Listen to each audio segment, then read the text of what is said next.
10वीं बोर्ड परीक्षा 2024 कक्षा 10 की सामाजिक विज्ञान का जो पेपर है वो आपके 16 मार्च 2024 को होने वाला है।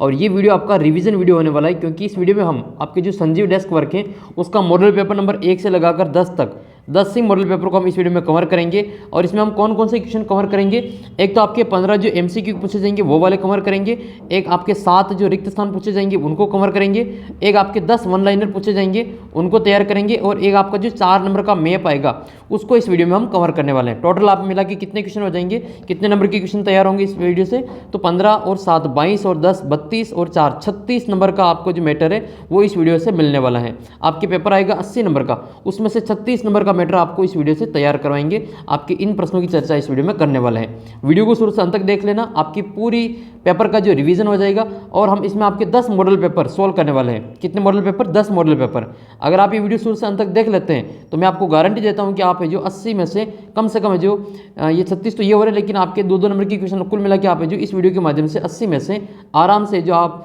40-45 नंबर इस वीडियो के माध्यम से आप आराम से प्राप्त कर लेंगे। केवल इस वीडियो के द्वारा आप जो 40 से 45 नंबर आप आराम से लेंगे। तो वीडियो को शुरू से अंत तक देख लेना और इन प्रश्नों को अच्छे से तैयार कर लेना। हम इसमें आपके संजीव डेस्क वर्क की जो आपके सभी मॉडल पेपर हैं उनके 15 MCQ, सभी पेपर के 7 रिक्त स्थान, 10 वन लाइनर और हर एक का जो मॉडल पेपर में आपकी जो मैप दे रखा है उसको कवर करेंगे।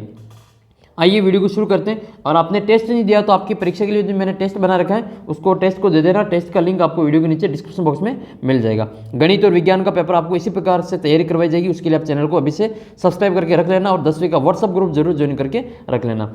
आइए, आपका जो मॉडल पेपर है, बोर्ड का पहला मॉडल पेपर, ये बोर्ड ने खुद ने जारी किया था। आपके पेपर पर जो आएगा वो इसी प्रकार का आपके आने वाला है। तो पहला मॉडल पेपर देख लेते हैं, फिर इसके बाद में दूसरा, तीसरा, चौथा, 5वां, 6वां, 7वां, 8वां, 9वां, 10वां, इस प्रकार से सारे मॉडल पेपर इस वीडियो में हम देखने वाले हैं। तो पहला मॉडल पेपर में आपकी जो 15 MCQ है उनको सबसे पहले देख लेते हैं।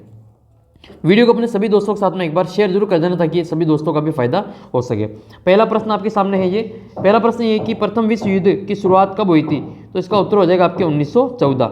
मैं आपको सीधा उत्तर बताऊंगा ताकि आप जो रिवीजन जल्दी से कर सके। अगर आपके पास में टाइम कम है तो वीडियो को स्पीड बढ़ाकर इसको देख लेना, लेकिन पूरा जरूर देख लेना। अगला प्रश्न आपके बारदोली सत्याग्रह का नेतृत्व किसने किया था, तो इसका उत्तर करेंगे हम सरदार वल्लभ भाई पटेल। बाप के इंजन किससे संबंधित है, तो ये जेम्स वाट ने, इन्होंने इसका पेटेंट करवाया था सबसे पहले, तो जेम्स वाट इसका उत्तर हो जाएगा। नेक्स्ट है 1870 में प्रकाशित बंगाल गजल पत्रिका कैसी थी, तो इसका उत्तर हो जाएगा आपके साप्ताहिक। ये कैसी पत्रिका थी, साप्ताहिक थी। आपको इसका सन याद करना है। बंगाल गजल 1780 में प्रकाशित होती थी और ये साप्ताहिक पत्रिका होती थी। भारत के क्षेत्रफल का कितना प्रतिशत भाग पठारी क्षेत्र है, तो पठारी क्षेत्र कितना है, 27% है इसमें। सरिस्का बाघ रिजर्व कहाँ स्थित है, तो ये आपके राजस्थान के अलवर जिले में स्थित है। भारत का चीनी के उत्पादन में विश्व में कौन सा स्थान है, दूसरा स्थान है। आपको याद होगा इसका उत्तर, ये दूसरा स्थान है। निम्न में से कौन सा जल परिवहन का प्रकार है, तो इसका उत्तर हो जाएगा आपके समुद्री जो परिवहन है वो जल परिवहन का प्रकार है।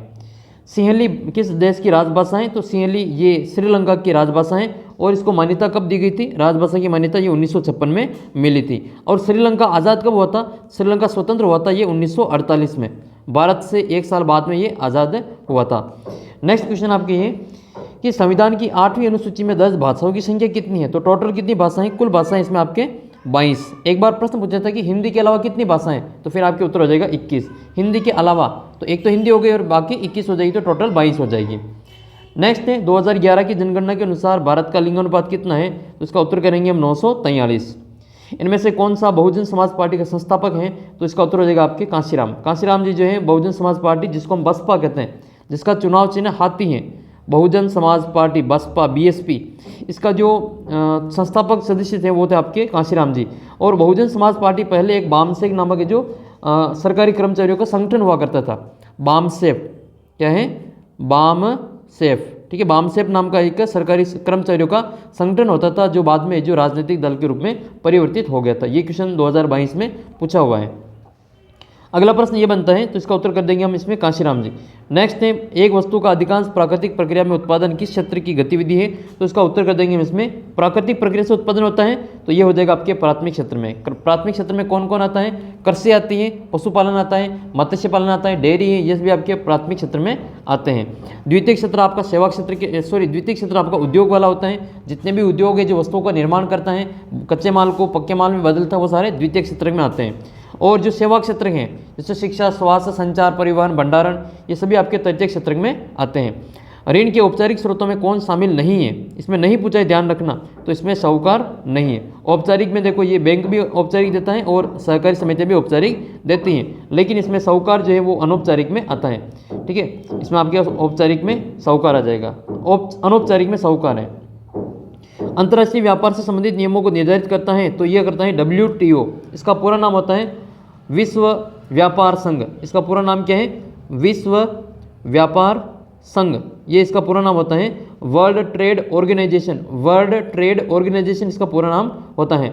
भारत में नोट कौन जारी करता है? तो ये आपके RBI, reserve bank of India, reserve bank of India. UNO का पूरा नाम क्या है? यूनाइटेड नेशन ऑर्गेनाइजेशन, संयुक्त राष्ट्र संघ, संयुक्त राष्ट्र संघ। आपको सभी प्रश्नों के उत्तर या तो इस प्रकार से टेबल बना के अपने एक साथ देना है, या फिर आपको एक ही पेज में सभी प्रश्नों के उत्तर एक साथ में देना है, इन 15 ही प्रश्नों के आंसर। ठीक है, ये बात आपको विशेष तौर पे ध्यान रखनी है।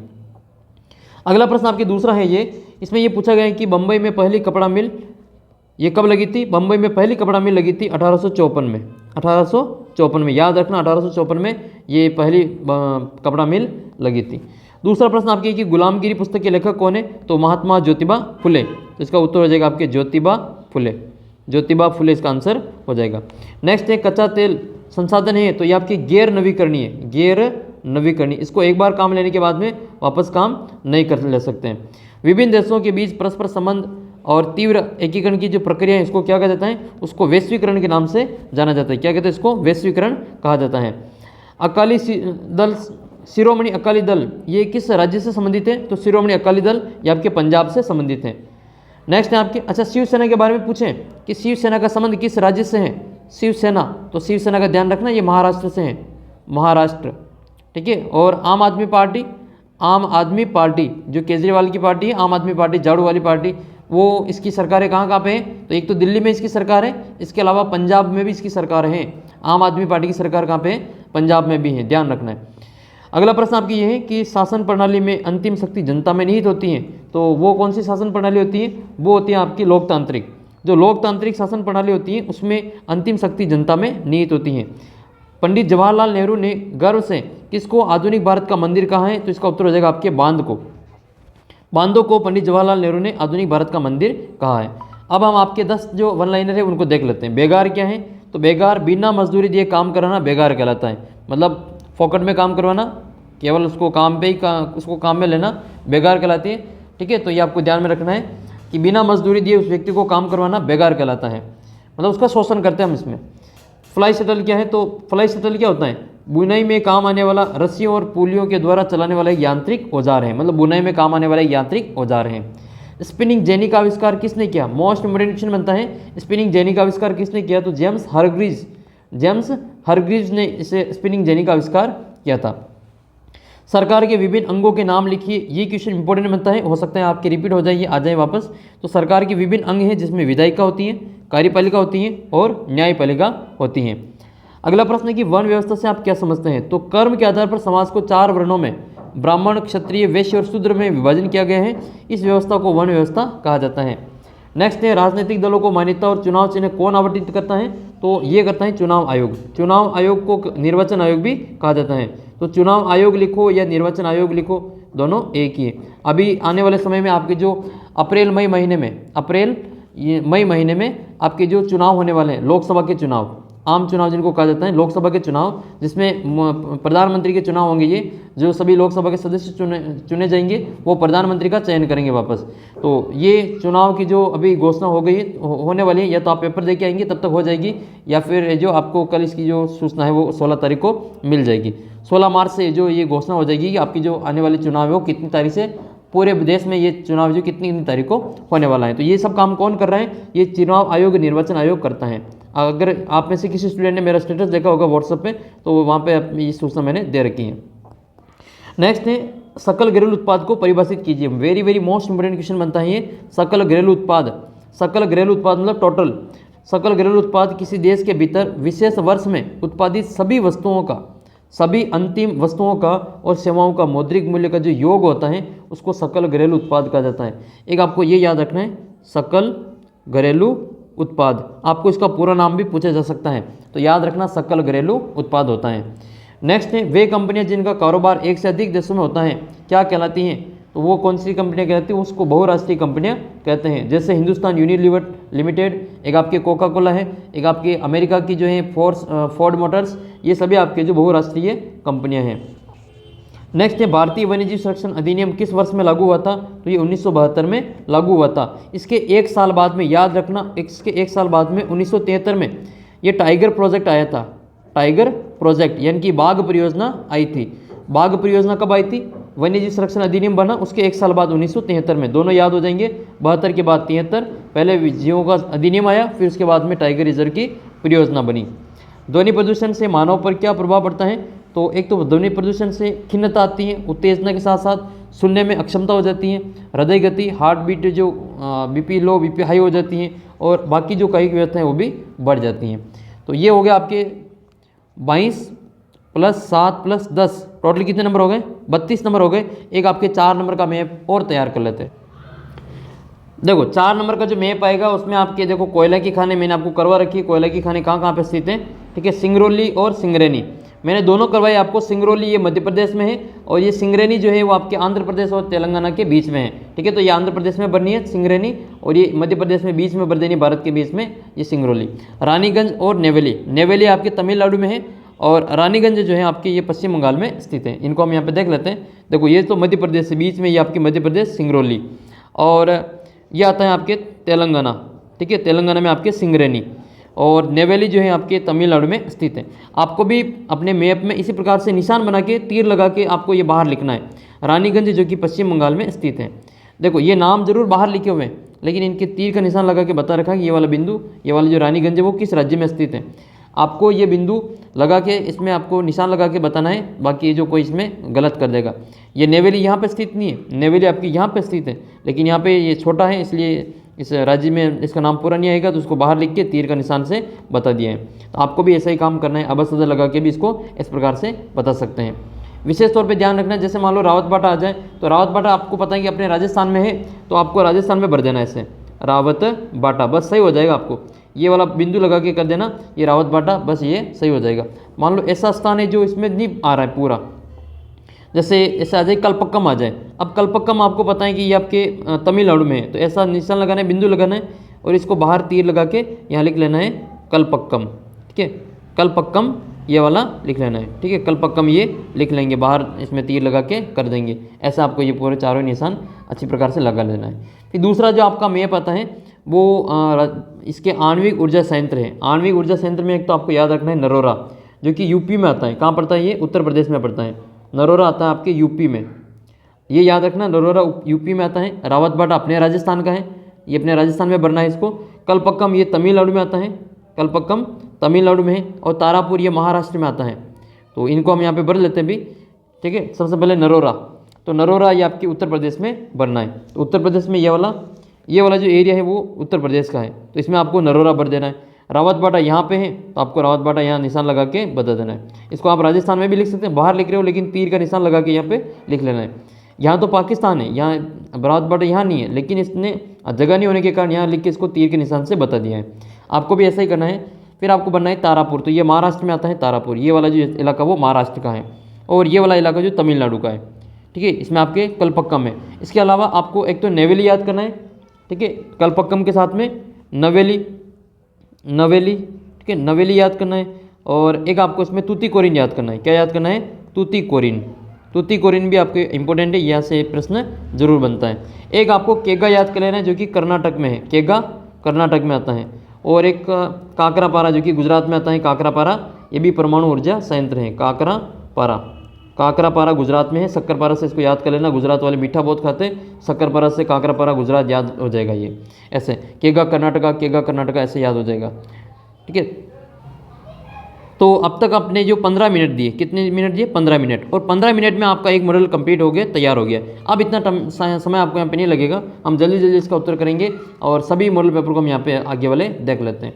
तो 15 मिनट में आपके जो कितने नंबर, 36 नंबर का आपको मैटर तैयार हो रहा है। तो आइए वीडियो को आगे बढ़ाते हैं और उसका दूसरा मॉडल पेपर वो देख लेते हैं। पहला आपके प्रश्न है कि 1890 में अफ्रीका में एक बीमारी आई थी पशुओं में, जो कि 90% जो पशुओं को जो मौत की जो नींद सुला दिया था वो कौन सी बीमारी थी? तो इसका उत्तर हो जाएगा आपके रिंडरपेस्ट। कौन सी बीमारी थी वो? रिंडरपेस्ट नामक बीमारी थी। महात्मा गांधी ने कौन से गोलमेज सम्मेलन में भाग लिया था? तो ये सेकंड वाले में गए थे, महात्मा गांधी सेकंड, ऐसे याद कर लेना। आदि औद्योगिक व्यवस्था पर नियंत्रण होता है, तो आदि औद्योगिक व्यवस्था पर जो नियंत्रण होता है वो सौदागरों का होता है। चीन में इटली के वुड ब्लॉक वाली सफाई मशीन की तकनीक लेकर कौन आया था? ये चीन से इटली में वुड ब्लॉक वाली जो सफाई की तकनीक लेकर ये कौन लेकर आया था? तो इसका जो उत्तर है वो हो जाएगा आपके मार्को पोलो। कौन लाया था? Marco Polo. जबकि जो प्रिंटिंग प्रेस है वो सबसे पहले प्रिंटिंग प्रेस छपाई मशीन कौन लाया था? गुटनबर्ग लाया था। ठीक है, गुटनबर्ग आपको याद रखना है। पंजाब में भूमि निम्नीकरण के प्रमुख कारण कौन सा है? तो इसका उत्तर हो जाएगा आपके अधिक सिंचाई। पंजाब में जो नहरें बहुत ज़्यादा हैं, पानी बहुत ज़्यादा है, इस कारण जो ये भूमि निम्नीकरण सबसे ज़्यादा होता है। भारत में जिस राज्य में स्थायी वनों की सबसे अधिक है, तो सबसे ज़्यादा वन अपने एमपी में आते हैं। सबसे ज़्यादा वन कहाँ पे हैं? मध्य प्रदेश में आते हैं। तो इसका उत्तर करेंगे हम, मध्य प्रदेश में वन सबसे ज़्यादा है। कौन सा उद्योग चूना पत्थर को कच्चे माल के रूप में प्रयुक्त करता है? तो चूना पत्थर जो होता है वो सीमेंट में होता है, और सीमेंट का जिला जो कहा जाता है वो चित्तौड़गढ़ को कहा जाता है। चित्तौड़गढ़ को, ये जो चित्तौड़गढ़ जिला है इसको सीमेंट जिला कहा जाता है, सीमेंट हब के रूप में इसको जाना जाता है। चित्तौड़गढ़ जिले में बहुत सारी जो सीमेंट की फैक्ट्रियाँ हैं, कच्चा माल यहाँ पे चूना पत्थर बहुत मात्रा में निकलता है, इस कारण ये जो यहाँ पे सीमेंट की फैक्ट्री आपको बहुत ज़्यादा देखने को मिलती हैं। भारत में सबसे पहले सीमेंट की जो फैक्ट्री लगी थी वो चेन्नई में लगी थी, मद्रास में। सबसे पहले जो फैक्ट्री लगी थी वो चेन्नई मद्रास में लगी थी। लेकिन राजस्थान की बात करें तो सबसे पहले बूंदी में लगी थी, लाखेरी में। और अभी वर्तमान में सबसे ज़्यादा जो सीमेंट की फैक्ट्रियाँ हैं वो अपने राजस्थान की चित्तौड़गढ़ जिले में है। अगर ये वीडियो कोई चित्तौड़गढ़ वाले देख रहे हैं तो ज़रूर से कमेंट करके बताना कि आपके चित्तौड़गढ़ जिले में कौन कौन सी सीमेंट की फैक्ट्रियाँ हैं। उन फैक्ट्रियों के नाम आपको जो कमेंट करके बताना है। निम्बाहेड़ा के आसपास में कितनी फैक्ट्रियाँ हैं उन सभी के नाम आपको याद होना चाहिए, और वो आप कमेंट करके ज़रूर बताना। फिर आपके अगला प्रश्न है कि इनमें से कौन सा पतन पूर्वी तट पर स्थित है और अंतःस्थलीय अधिकतम गहराई का पतन है? देखो, पूर्वी तट की बात हो रही है तो पूर्वी तट में कौन सा था? ये उत्तर दक्षिण और ये पूर्व पश्चिम हो जाएगा। ये पूर्व है और ये पश्चिम है। तो इधर आता है आपका विशाखापत्तनम, इधर आता है आपका विशाखापत्तनम, ठीक है। इधर आता है आपका कांडला, गुजरात में कांडला है, और ये विशाखापत्तनम जो है आपके आंध्र प्रदेश में है, और पारादीप ये आपके उड़ीसा में और वहाँ पे स्थित है। और तूतीकोरिन ये आपके दक्षिण में आता है, ठीक है। तूतीकोरिन ये दक्षिण में आता है। तो ये पूर्व में कौन सा आता है? पूर्वी तट पे विशाखापत्तनम इसका उत्तर हो जाएगा। विशाखापत्तनम इसका आंसर कर लेंगे, विशाखापत्तनम। नेक्स्ट है श्रीलंका स्वतंत्र राष्ट्र कब बना? तो भारत के 1 साल बाद में बना था। देखो, भारत के नीचे ही है श्रीलंका।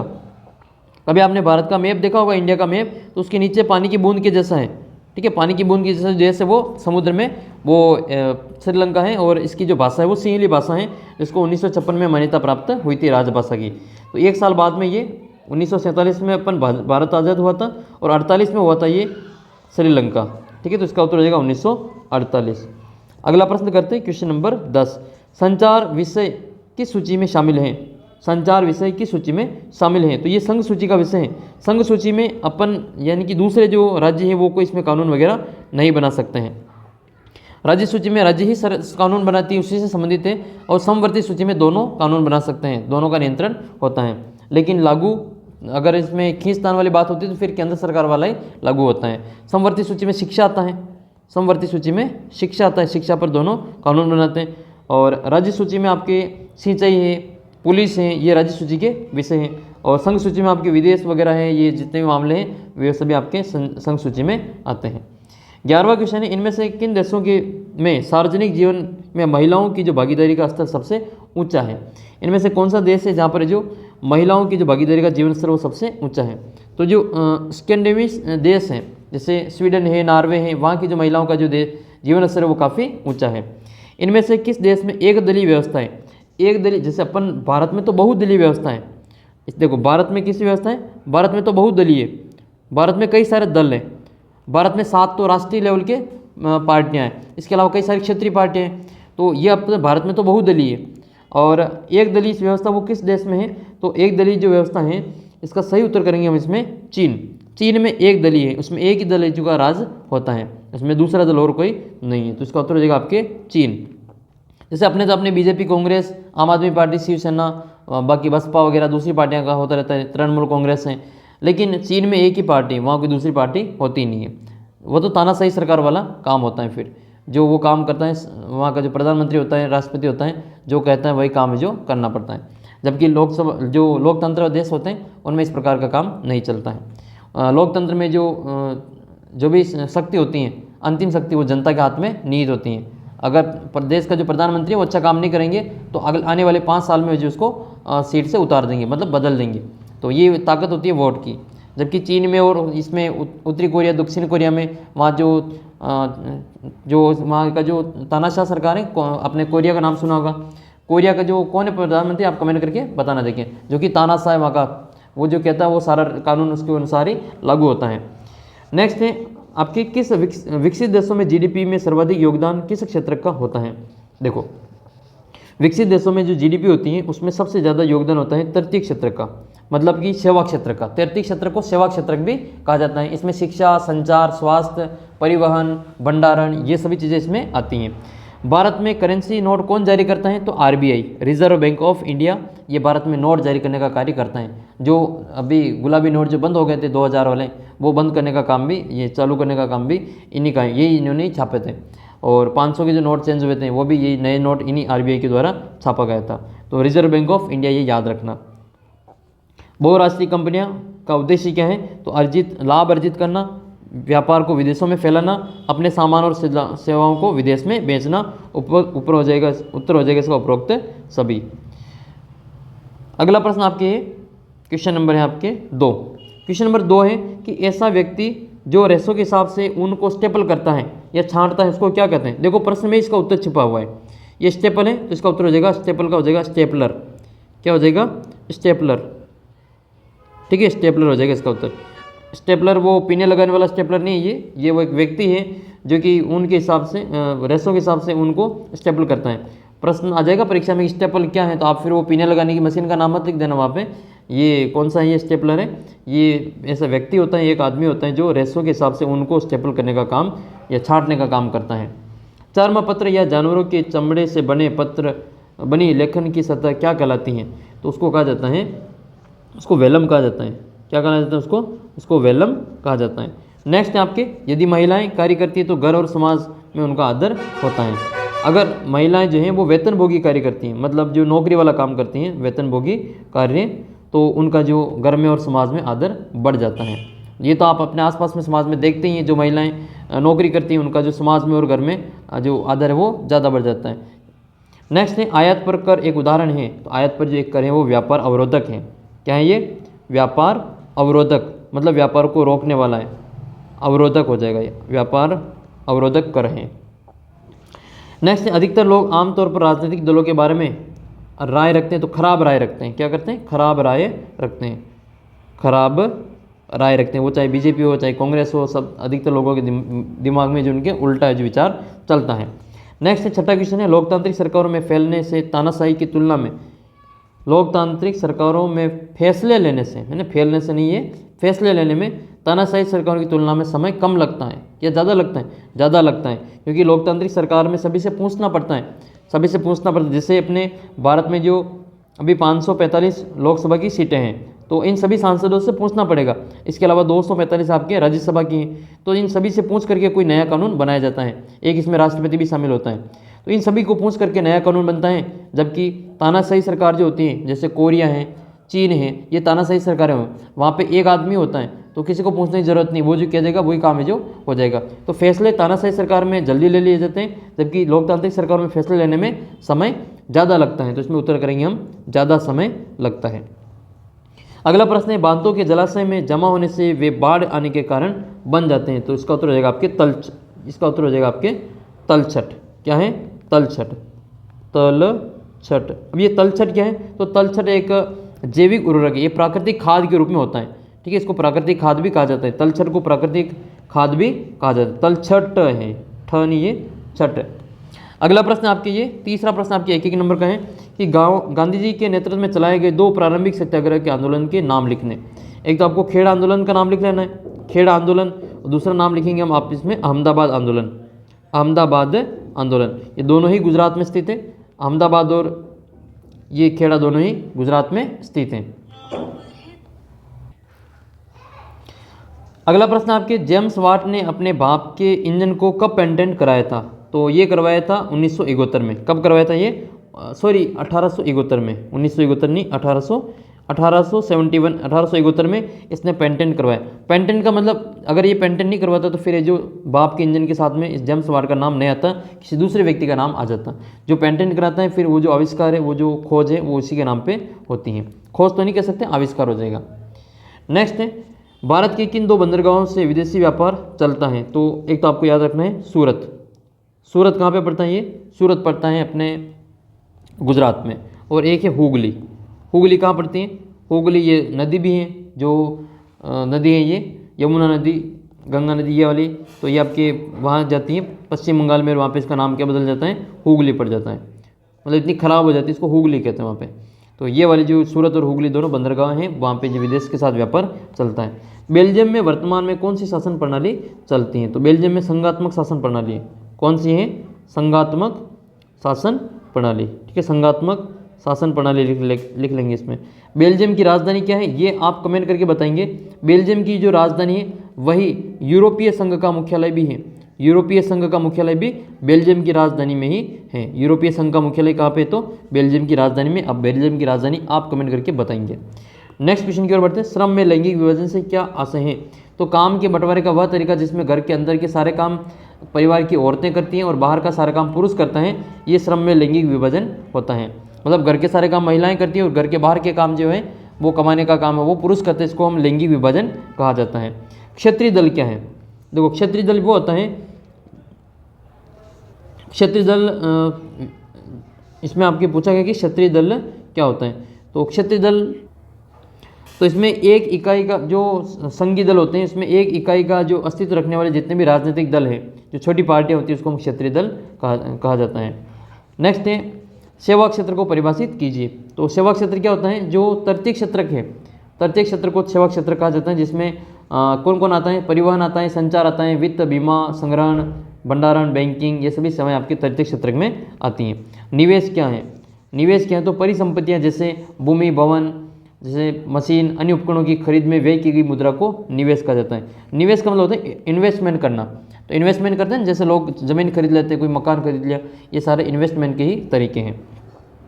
पारिस्थितिक तंत्र किसे कहा जाता है? पारिस्थितिक तंत्र जो है वो मानव और दूसरे जीवधारियों के साथ मिलकर एक जटिल तंत्र का निर्माण करता है, इसको पारिस्थितिक तंत्र कहा जाता है। कृषि आधारित 2 उद्योगों के नाम लिखिए। कृषि आधारित 2 उद्योगों के नाम, तो एक तो आप चीनी उद्योग लिख लेना, जो शुगर जो प्रोडक्शन होता है वो गन्ने पर आधारित होती है, गन्ना खेतों से मिलता है। एक आप दूसरा लिख लेना, सूती वस्त्र उद्योग।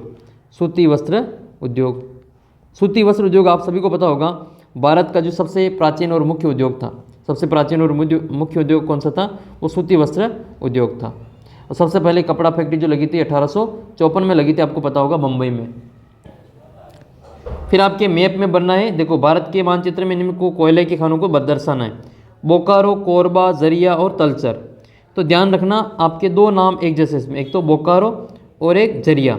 बोकारो और जरिया दोनों ही आपके झारखंड में आते हैं। बोकारो और जरिया दोनों ही कहाँ पे आते हैं? झारखंड में आते हैं। और ये जो हिस्सा आपको दिखाई दे रहा है, ये वाला हिस्सा, ये झारखंड का है। ये किसका हिस्सा है? ये वाला झारखंड है। तो यहाँ पे आपको बोकारो और जरिया भर देना। जैसे यहाँ पे मैं तीर का निशान लगा के भर रहा हूँ मैं बोकारो, आपको भी ऐसे ही लिखना वहाँ पे बोकारो, क्योंकि इसमें इतने समय तो बोकारो नहीं आएगा। फिर दूसरा है आपके यहाँ पे जरिया, तो जरिया को भी हम यहाँ पे भर देंगे, बोकारो और जरिया।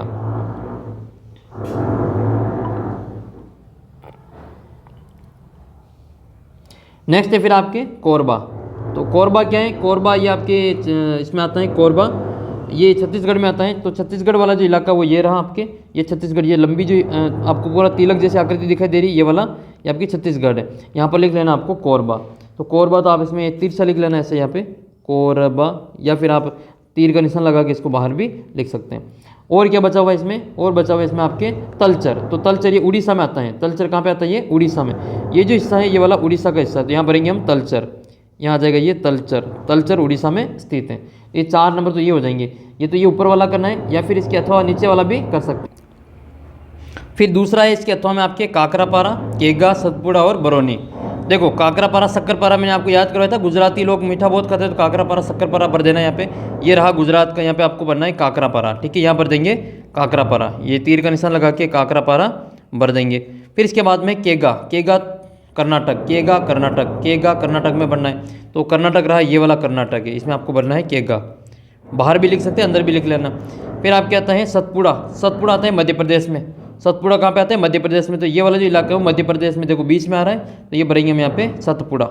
सतपुड़ा, सतपुड़ा आता है आपके मध्य प्रदेश में। बरौनी जो आपके बिहार में आता है, बरौनी बिहार में, तो ये वाला जो इलाका है वो बिहार का है, इसमें भरेंगे हम बरौनी। आपको उस राज्य में उसको भर देना है, जैसे जो भी स्थान है उसको उसके राज्य में भर देना है। आपको ये फिक्स पता नहीं कि ये केगा आपने यही है कहीं, ये कर्नाटक में, तो हमने इसको कर्नाटक में भर दिया। अगर इसको आप जैसे ये काकरापारा, अब गुजरात में इसको आप जो यहाँ पे असम में ले जाके भरोगे तो फिर गलत हो जाएगा। सतपुड़ा मध्य प्रदेश में और इसको आप जो उत्तर प्रदेश में ले जाके भरोगे तो गलत हो जाएगा, ऐसे। तो 2 मॉडल पेपर कंप्लीट हो गए। अब हम मॉडल पेपर नंबर 3 करते हैं। तीसरा मॉडल पेपर ये अपने, और तीसरा मॉडल पेपर जो है उसमें भी 10-15 तो आपके एमसीक्यू हैं, 7 रिक्त स्थान है, 10 वन लाइनर, 1 मैप। टोटल कितने नंबर तैयार होंगे? 36 नंबर। आइए इसका पहला क्वेश्चन देख लेते हैं। पहला क्वेश्चन आपके सामने है कि विश्वव्यापी जो आर्थिक मंदी है उसकी शुरुआत कब हुई थी? तो इसका सही उत्तर हो जाएगा आपके 1929 में। आर्थिक मंदी जो शुरू हुई थी वो 1929 में शुरू हुई थी।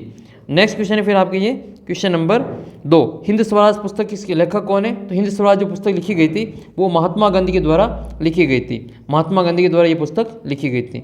नेक्स्ट है स्पिनिंग जेनी का आविष्कार किसने किया? तो ये क्या था? जेम्स हारग्रीव्स ने। जेम्स हारग्रीव्स ने स्पिनिंग जेनी का आविष्कार किया था। अगला प्रश्न है कि किसके छपे हुए लेखों के कारण यूरोप में धर्म सुधार आंदोलन शुरू हो गए थे? तो इसका उत्तर जो हो जाएगा वो मार्टिन लूथर हो जाएगा। मार्टिन लूथर करेक्ट आंसर आपकी इसका मार्टिन लूथर है, जिसके छपे लेखों के कारण यूरोप में धर्म सुधार का परिवर्तन हुआ था। Martin Luther. Rio de Janeiro में पृथ्वी सम्मेलन कब हुआ था? रियो डी जेनेरियो में जो पृथ्वी सम्मेलन हुआ था वो इसका सही उत्तर हो जाएगा जून 1992 में। ये दक्षिणी अफ्रीका का शहर है, ये जोहान्सबर्ग उसके स्थान पे है ये, ठीक है। रियो डी जेनेरो, जहाँ पर जो जून 1992 में ये सम्मेलन हुआ था, पृथ्वी सम्मेलन। चिपको आंदोलन का संबंध किससे है? तो चिपको आंदोलन आपके ये हिमालय क्षेत्र से संबंधित हैं। नेक्स्ट है इनमें से कौन सा शहर भारत की इलेक्ट्रॉनिक राजधानी कहा जाता है? तो बेंगलोर को जो भारत की इलेक्ट्रॉनिक राजधानी कहा जाता है, जो कि कर्नाटक में स्थित है। बेंगलोर में आपको चिकमंगलुरु, मंगलोर वगैरह ये सभी याद रखने हैं। नेक्स्ट क्वेश्चन है फिर आपकी ये कि भारत में सर्वप्रथम रेलगाड़ी किन 2 स्टेशनों के बीच में चली थी? तो मुंबई और थाने के बीच में चली थी। ये 16 अप्रैल 1853 को 16 अप्रैल 1853 को ये मुंबई और ठाणे के बीच में भारत की पहली रेलगाड़ी इन 2 शहरों के बीच में चली थी। 16 अप्रैल 1853 याद रखना इसमें। नेक्स्ट है बेल्जियम में जो डच भाषी क्षेत्र है वो कौन सा है? बेल्जियम का जो डच भाषी क्षेत्र है वो कौन सा है? बेल्जियम में जो डच भाषी क्षेत्र है उसका आपको यहाँ पे नाम बताना है, तो उसका उत्तर हो जाएगा ब्रुसेल्स। ब्रुसेल्स जो है, एक मिनट, ये डच भाषी क्षेत्र की बात करें तो फ्लेमिश हो गए। डच भाषी क्षेत्र कौन सा है? फ्लेमिश है। गलती से ब्रुसेल्स बता दिया, वो गलत है। ब्रुसेल्स तो ये बेल्जियम की राजधानी है। ग्राम पंचायत का जो अध्यक्ष होता है उसको क्या कहा जाता है? तो ग्राम पंचायत का जो अध्यक्ष होता है उसको सरपंच कहते हैं। जिला परिषद का जो सदस्य होता है, अध्यक्ष होता है, उसको जिला प्रमुख कहा जाता है। और मेयर जो होता है वो नगर निगम का अध्यक्ष कहलाता है। नगर निगम का अध्यक्ष मेयर, या इसको हिंदी में महापौर भी कहा जाता है। इसको हिंदी में महापौर भी कहते हैं। मेयर को हिंदी में महापौर भी कहा जाता है। तो ये मेयर या महापौर ये नगर निगम में होता है। और जिला परिषद का जो प्रमुख होता है, जिला परिषद का, वो आपके इसमें क्या हो जाएगा? वो सभापति कहलाता है उसको। और पंच जो होता है वो वार्ड मेंबर होता है, उसको पंच कहते हैं। ग्राम पंचायत का जो सदस्य होता है वार्ड पंच, उसको पंच कहा जाता है। धर्म को कभी भी राजनीति से अलग नहीं किया जा सकता है। बहुत इंपॉर्टेंट क्वेश्चन है ये, इसको याद कर लेना। ये गांधी जी का कथन है। ऐसा किसने कहा था कि धर्म को कभी भी राजनीति से अलग नहीं किया जा सकता? तो ये गांधी जी ने कहा था। अगला प्रश्न फिर आपके, भारत में राजनीतिक दलों का पंजीकरण और उन्हें मान्यता प्रदान करने वाली संस्था कौन सी है? तो इसका उत्तर हो जाएगा आपके भारतीय निर्वाचन आयोग, जिसको हम चुनाव आयोग भी कहते हैं। किसी देश के भीतर किसी विशेष वर्ष में उत्पादित सभी वस्तुओं और सेवाओं का जो मूल्य है वो क्या कहलाता है? उसको कहा जाता है सकल घरेलू उत्पाद। तो ये सकल घरेलू उत्पाद जीडीपी, इसको याद रखना है इसमें। नेक्स्ट आपके, कर्ज लेने के लिए कर्जदार निम्न में से किसका उपयोग गारंटी के लिए करता है? कर्ज लेने के लिए कर्जदार निम्नलिखित में से किसका उपयोग गारंटी देने के लिए करता है? इसका जो सही उत्तर है वो आपके हो जाएगा समर्थक ऋणाधार। उत्तर हो जाएगा आपके समर्थक ऋणाधार। 15वां क्वेश्चन आपके, निम्न में से वैश्वीकरण का कारण नहीं है? औद्योगिक तीव्र उन्नति ये तो है। व्यापार निवेश की नीतियों का उदारीकरण ये भी है। WTO जैसे अंतर्राष्ट्रीय संगठन ये भी है, लेकिन आयात पर कर और कोटा का उपयोग ये आयात अवरोधक का काम करता है, तो इसके लिए ये वाला उत्तर हो जाएगा अपना। ये व्यापार को कम करने का कार्य करते हैं। रिक्त स्थान की बात करें तो नए युग का पहला प्रतीक है, तो क्या हो जाएगा इसका उत्तर? जो नए युग का पहला प्रतीक किसको कहा जाता है? तो नए युग का जो पहला प्रतीक है वो कपास को कहा जाता है, कपास को या कॉटन को कहा जाता है। कपास को नए युग का पहला प्रतीक कहा जाता है। नेक्स्ट है, धर्म सुधारक ने रोमन कैथोलिक चर्च में कुरीतियों की आलोचना करते हुए अपनी 95 स्थापनाएं की, तो इसका उत्तर हो जाएगा आपके, ये कौन था? मार्टिन लूथर था। ये कौन था? ये मार्टिन लूथर। मार्टिन लूथर का नाम आपको याद रखना है। ये जब भी धर्म सुधारक रोमन कैथोलिक चर्च का नाम आता है तो मार्टिन लूथर का नाम आराम से इसमें लिख सकते हैं, लूथर, मार्टिन लूथर। औसत आय को और कौन सी आय कहते हैं? तो औसत आय को प्रति व्यक्ति आय भी कहा जाता है। प्रति व्यक्ति आय, हर व्यक्ति की जो आय है उसको औसत व्यक्ति की आय भी कहा जाता है। औसत आय को प्रति व्यक्ति आय भी कहा जाता है। नेक्स्ट है, बहुराष्ट्रीय कंपनियां की प्रक्रिया में मुख्य भूमिका निभा रही हैं। तो वैश्वीकरण की जो प्रक्रिया होती है, वैश्वीकरण, ग्लोबलाइजेशन, वैश्वीकरण, तो वैश्वीकरण की जो प्रक्रिया है उसमें ये प्रमुख भूमिका निभा रही हैं। नेक्स्ट है, अमेरिका जैसे कुछ देशों में का चुनाव दल के सदस्य और समर्थक करते हैं। तो अमेरिका जैसे देशों में जो राजनीतिक दल हैं, सॉरी उम्मीदवार जो हैं, उम्मीदवार का जो चुनाव है वो दल के सदस्य और उसके समर्थक करते हैं। नेक्स्ट है, लोकतांत्रिक व्यवस्था समानता पर आधारित है, तो राजनीतिक समानता पर आधारित है। ये राजनीतिक समानता पर आधारित हो जाएगी, राजनीतिक लिखो या राजनीतिक लिख लो, इसमें राजनीतिक समानता पर आधारित है। पालर पानी प्राकृतिक जल का रूप समझा जाता है, तो ये शुद्धतम रूप है, ये शुद्धतम रूप होता है, शुद्धतम रूप होता है। और पालर पानी, ये बरसात का जो पानी होता है उसको राजस्थान में पालर पानी के नाम से जाना जाता है। आपके प्रश्न ये भी बन सकता है कि वर्षा के पानी को राजस्थान में किस नाम से जाना जाता है? तो पालर पानी इसको कहा जाता है। नेक्स्ट है, जलियांवाला बाग हत्याकांड कब और कहाँ पे हुआ था? तो इसका उत्तर हो जाएगा आपके, ये 13 अप्रैल 1919 में। उस दिन क्या था? बैसाखी थी। क्या था ये? बैसाखी के दिन हुआ था ये, बैसाखी के दिन ये हुआ था। और ये स्थान कहाँ पे? ये अमृतसर में, ठीक है, अमृतसर, जो कि कहाँ आता है? पंजाब में आता है। और इसमें गोलियां चला दी गई, अंधाधुंध गोलियां चलाई थी जनरल डायर ने यहाँ पे जो गोलियां चलाई थी, ठीक है, ये आपके इसमें नाम याद रखना है। नेक्स्ट क्वेश्चन है फिर आपके, ब्रिटेन में 19वीं सदी के मध्य न केवल हाथ से तैयार किए जाने वाले 2 उत्पादों का नाम लिखना है, ठीक है। ब्रिटेन में 19वीं शताब्दी के मध्य केवल हाथ से तैयार किया जाने वाला 2 उत्पादों के नाम आपको इसमें बताना है। तो हथौड़े और कुल्हाड़ी लिख लेना इसमें, हथौड़े और कुल्हाड़ी, ये दोनों नाम आप इसमें लिख सकते हैं। नेक्स्ट है, 1850 के दशक तक देश के अधिकांश बुनकर क्षेत्रों में गिरावट और बेकारी क्यों व्याप्त हुई? तो इसका उत्तर हो जाएगा आपके कि देश के बाज़ारों में मैनचेस्टर के आयातित माल की भरमार होने से। मैनचेस्टर एक देश है विदेशी, जहाँ से जो विदेशी जो कपड़े वगैरह वो वहाँ से आयात किया जाता था। तो मैनचेस्टर से जो आयात किया जाने लगा, इस कारण से जो गिरावट और बेकारी की जो समस्या वो उत्पन्न हो गई थी।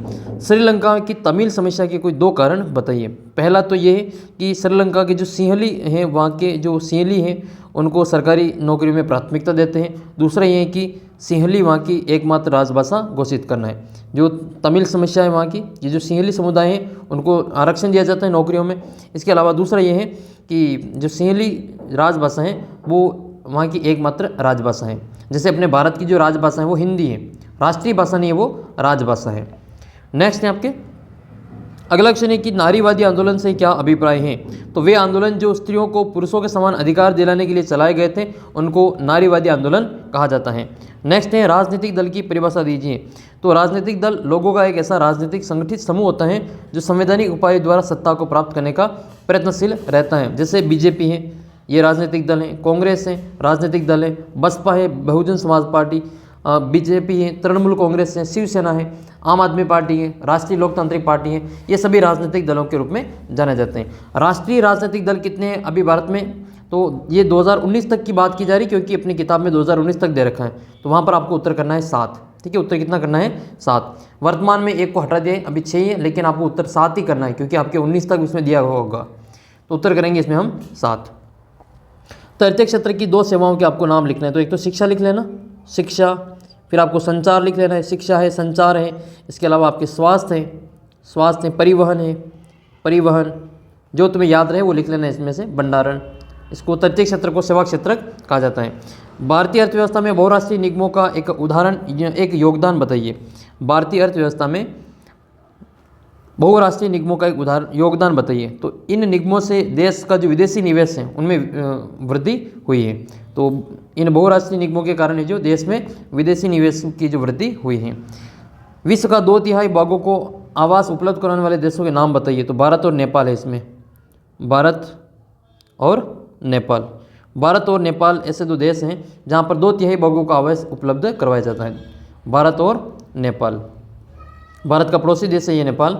खनिज आधारित किन 2 उद्योगों के आपको नाम बताने जो खनिज पर आधारित है, जो ज़मीन से निकलते हैं और फिर इसको फैक्ट्री में ले जाया जाता है, वो खनिज आधारित उद्योग होता है। जैसे एक तो आपके सीमेंट उद्योग हो गया, सीमेंट उद्योग है, जो कच्चा माल चूना पत्थर होता है वो सीमेंट ज़मीन से निकलता है, फिर उससे सीमेंट बनाई जाती है, तो सीमेंट उद्योग है। इसके अलावा आपके लोह और इस्पात उद्योग है, लोह और इस्पात उद्योग। देखो लोह और इस्पात उद्योग को लोह एवं इस्पात उद्योग, इसको सभी उद्योगों का आधारभूत उद्योग कहा जाता है। आधारभूत उद्योग इसको कहा जाता है क्योंकि सारे के सारे उद्योग आपके लोहे के उद्योग पर ही निर्भर करते हैं, क्योंकि उनको लाने ले जाने के लिए ट्रकें वगैरह जो भी चीज़ें बनती हैं वो सभी लोहे की बनती हैं, इसलिए इसको आधारभूत या फिर मेरुदंड इसको कहा जाता है। सभी उद्योगों का मेरुदंड इसको कहा जाता है। ये रीढ़ की हड्डी है लोह एवं इस्पात उद्योग। तो ये हो गया आपके 10 क्वेश्चन। अब आपका मैप देखो, मैप है आपके ये, जिसमें एक तो ब्यावर भरना है। आपको पता है ब्यावर अपने राजस्थान में, अब तो एक जिला बन गया, नया जिला अजमेर से अलग होके, तो ब्यावर को भर देंगे हम अपने राजस्थान से। तो सबसे पहले तो आपको वो भरना है जो आपको पक्का आता है। ब्यावर अपने राजस्थान में है, अमरकंटक, सुंदरगढ़ और तुमकुरु। तो देखो अमरकंटक जो है वो आपके मध्य प्रदेश में है। अमरकंटक कहाँ पे, ये मध्य प्रदेश में, ये मध्य प्रदेश में है आपके अमरकंटक, या अमरकंटक का आपको मध्य प्रदेश में भर देना है। एक है आपके सुंदरगढ़, तो सुंदरगढ़ ये आपके जो उड़ीसा और छत्तीसगढ़ है इनके बीच में स्थित है, यहाँ पे आपको भर देना है, उड़ीसा और बीच में भर देंगे सुंदरगढ़।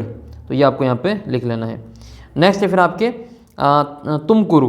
तो तुमकुरु जो है ये आपके कर्नाटक में आता है, तुमकुरु, ठीक है, कर्नाटक में भर देना है तुमकुरु। तुमकुरु ये इतना इंपॉर्टेंट नहीं तुमकुरु तो, लेकिन ब्यावर, अमरकंटक और ये वाला सुंदरगढ़ बहुत ही इंपॉर्टेंट है। फिर आपके नेक्स्ट मैप है, इसमें आपके तारापुर है, रावतबाटा है, पनकी है और चंद्रपुर है। देखो रावतबाटा तो अपने राजस्थान में, तो आपको याद ही हो गया होगा, मैंने कितनी बार इसका नाम ले लिया है। रावतबाटा है तो आपके पक्का हो गया राजस्थान में। तारापुर ये भारत का पहला परमाणु ऊर्जा संयंत्र जो कि महाराष्ट्र में आता है, तो यहाँ महाराष्ट्र में भर देना, ये वाला महाराष्ट्र है, यहाँ पर आपको भर देना है तारापुर। फिर आता है आपके ये पनकी, पनकी और चंद्रपुर दोनों ही इंपॉर्टेंट है। तो पनकी आपको भरना है ये अपने उत्तर प्रदेश में, यहाँ पर हम पनकी उत्तर प्रदेश में। और एक आता है आपके चंद्रपुर जो कि आपके महाराष्ट्र में ही है, तो इसको आप महाराष्ट्र में भर देंगे चंद्रपुर। चंद्रपुर, चंद्रपुर इतना इंपॉर्टेंट नहीं है, लेकिन ये रावतबाटा, तारापुर और पनकी तीनों ही इंपॉर्टेंट है। फिर आपका मॉडल पेपर नंबर है 4, 3 मॉडल पेपर सोल्व कर लिए, चौथा मॉडल पेपर है। आइए इसके अब सदा वाले क्वेश्चन देख लेते हैं। पहला प्रश्न है कि प्रसिद्ध ब्रेडन वुड्स नामक संस्था किस देश में है। तो आपको पता होगा ब्रेडन वुड्स सम्मेलन जो हुआ था उसके बाद में 2 संस्थाओं का जो निर्माण हुआ था उनको ब्रेडन वुड्स की जुड़वा संस्थान कहा जाता है। एक तो आपके अंतर्राष्ट्रीय मुद्रा कोष है और दूसरा आपके विश्व बैंक। तो ये ब्रेडन वुड्स नामक जो सम्मेलन हुआ था वो किस देश में हुआ था। तो इसका उत्तर हो जाएगा आपके अमेरिका में। कहाँ पे हुआ था, ये अमेरिका में हुआ था। नेक्स्ट क्वेश्चन आपकी ये, कांग्रेस के किस अधिवेशन में पूर्ण स्वराज की मांग औपचारिक रूप में मान लिया गया था। तो इसका उत्तर हो जाएगा आपके 1938 का जो लाहौर अधिवेशन हुआ था, वो वाला आंसर इसका करेक्ट हो जाएगा। पूर्ण स्वराज की मांग कौन से में मानी गई थी, तो वही आपके पूर्ण स्वराज की जो मांग है वो लाहौर अधिवेशन में मांग ली गई थी, ये 1938 में हुआ था। नेक्स्ट है, कंपनी ने बुनकरों पर निगरानी रखने के लिए जो वेतनभोगी कर्मचारी नियुक्त किया गया था वो क्या कहलाते थे। उसको गुमास्ते कहते थे। क्या कहते थे उसको, गुमास्ते कहा जाता था। गुलामगिरी किसकी किताब है, तो ये ज्योतिबा फुले की किताब है गुलामगिरी। नेक्स्ट है, स्मॉल इज ब्यूटीफुल पुस्तक के रचयिता कौन है। स्मॉल इज ब्यूटीफुल जो पुस्तक है उसके रचयिता हो जाएंगे सुमेसर। कौन है ये, सुमेसर। मानस बाघ रिजर्व भारत के किस राज्य में स्थित है, तो ये आपके असम में आता है। मानस असम में आता है, मानस असम। नेक्स्ट है, कौन सा गोल्डन फाइबर के नाम से जाना जाता है, तो जो जूट है, जूट को गोल्डन फाइबर के रूप में जाना जाता है। इसको सुनहरा रेशा कहा जाता है हिंदी में। अंग्रेजी में गोल्डन फाइबर कहते हैं और हिंदी में इसको सुनहरा रेशा कहा जाता है। स्वतंत्रता प्राप्ति के उपरांत देश में विकसित किया जाने वाला प्रथम बंदरगाह कौन सा था, तो इसका जो करेक्ट आंसर है वो आ जाएगा आपके कांडला।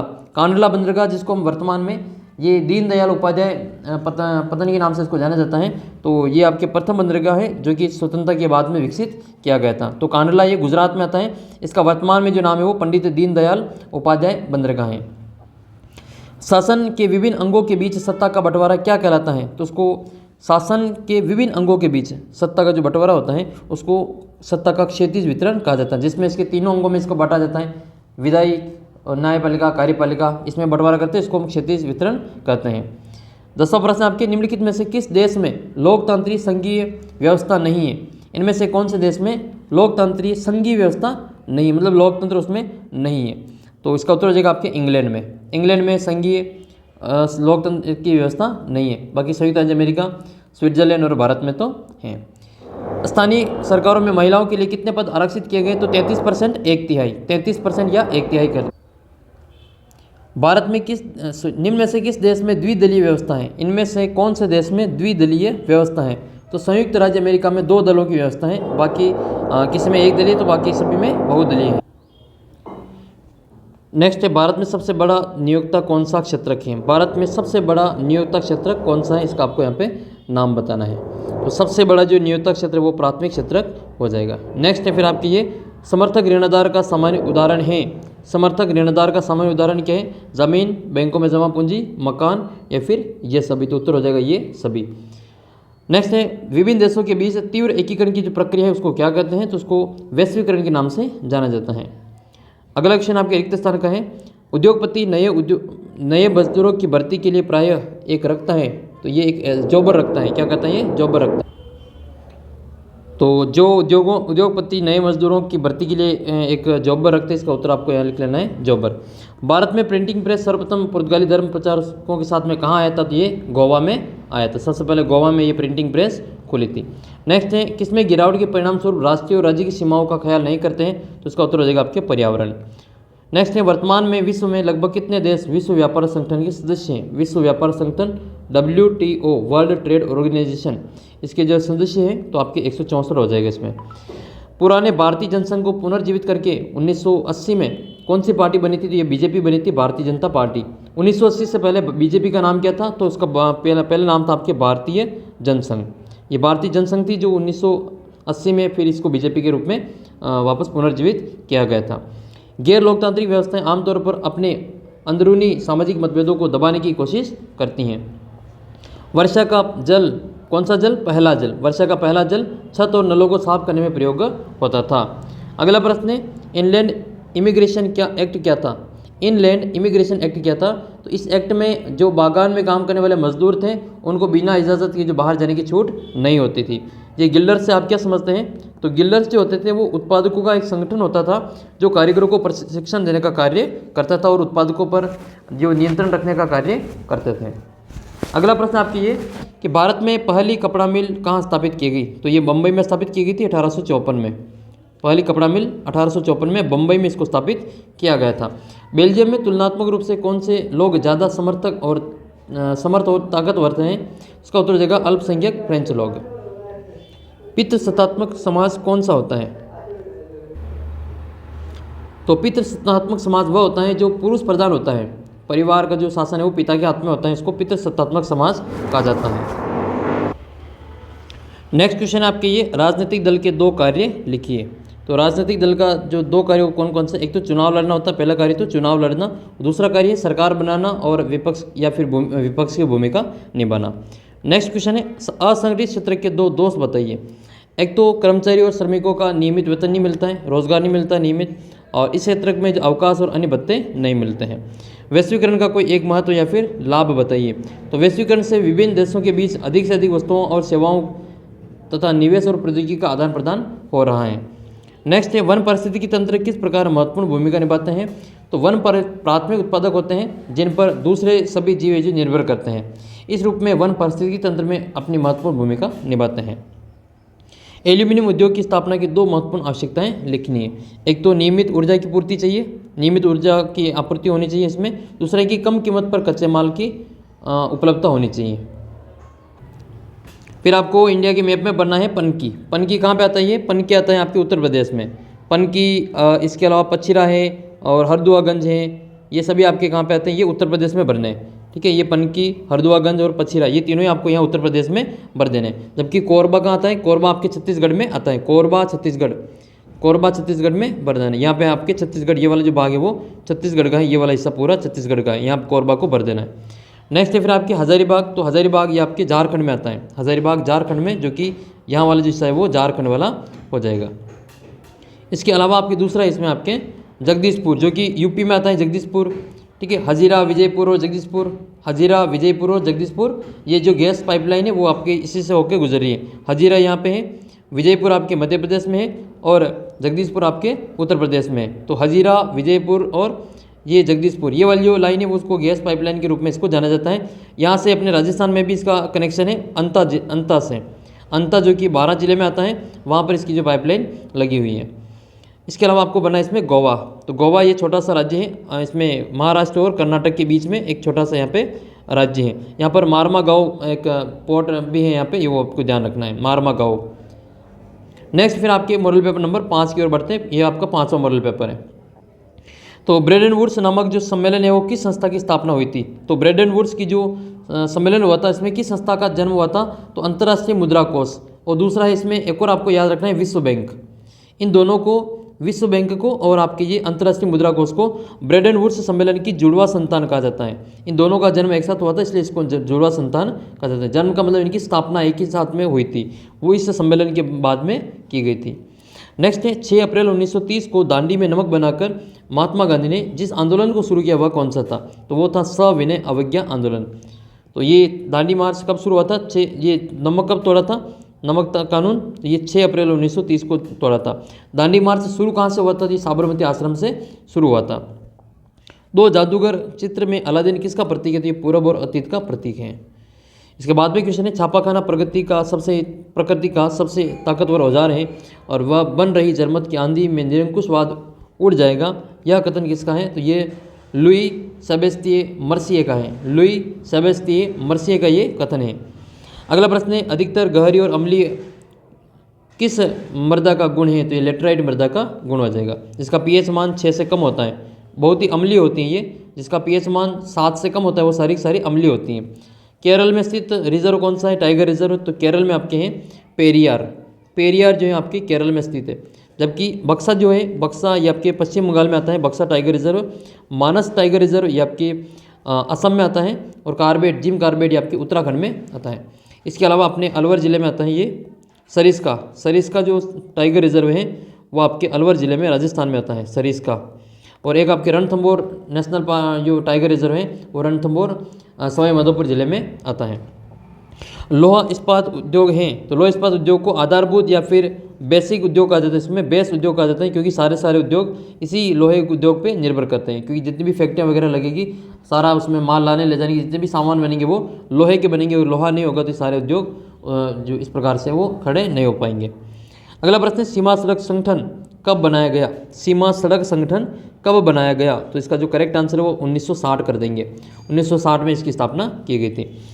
नेक्स्ट है बेल्जियम में केंद्रीय और राज्य सरकार के अलावा तीसरे स्तर की कौन सी सरकार होती है? तो ये सामुदायिक सरकार होती है। आपसे प्रश्न ये भी पूछा जा सकता है कि सामुदायिक सरकार कौन से देश में है? तो सामुदायिक सरकार आपको नाम लिख लेना है बेल्जियम का। भारत में केंद्र और राज्य से दोनों के कानून बनाने का अधिकार कौन देता है? तो ये संघ सूची के विषय में केंद्र और राज्य दोनों ही कानून बनाने का अधिकार दिया गया है।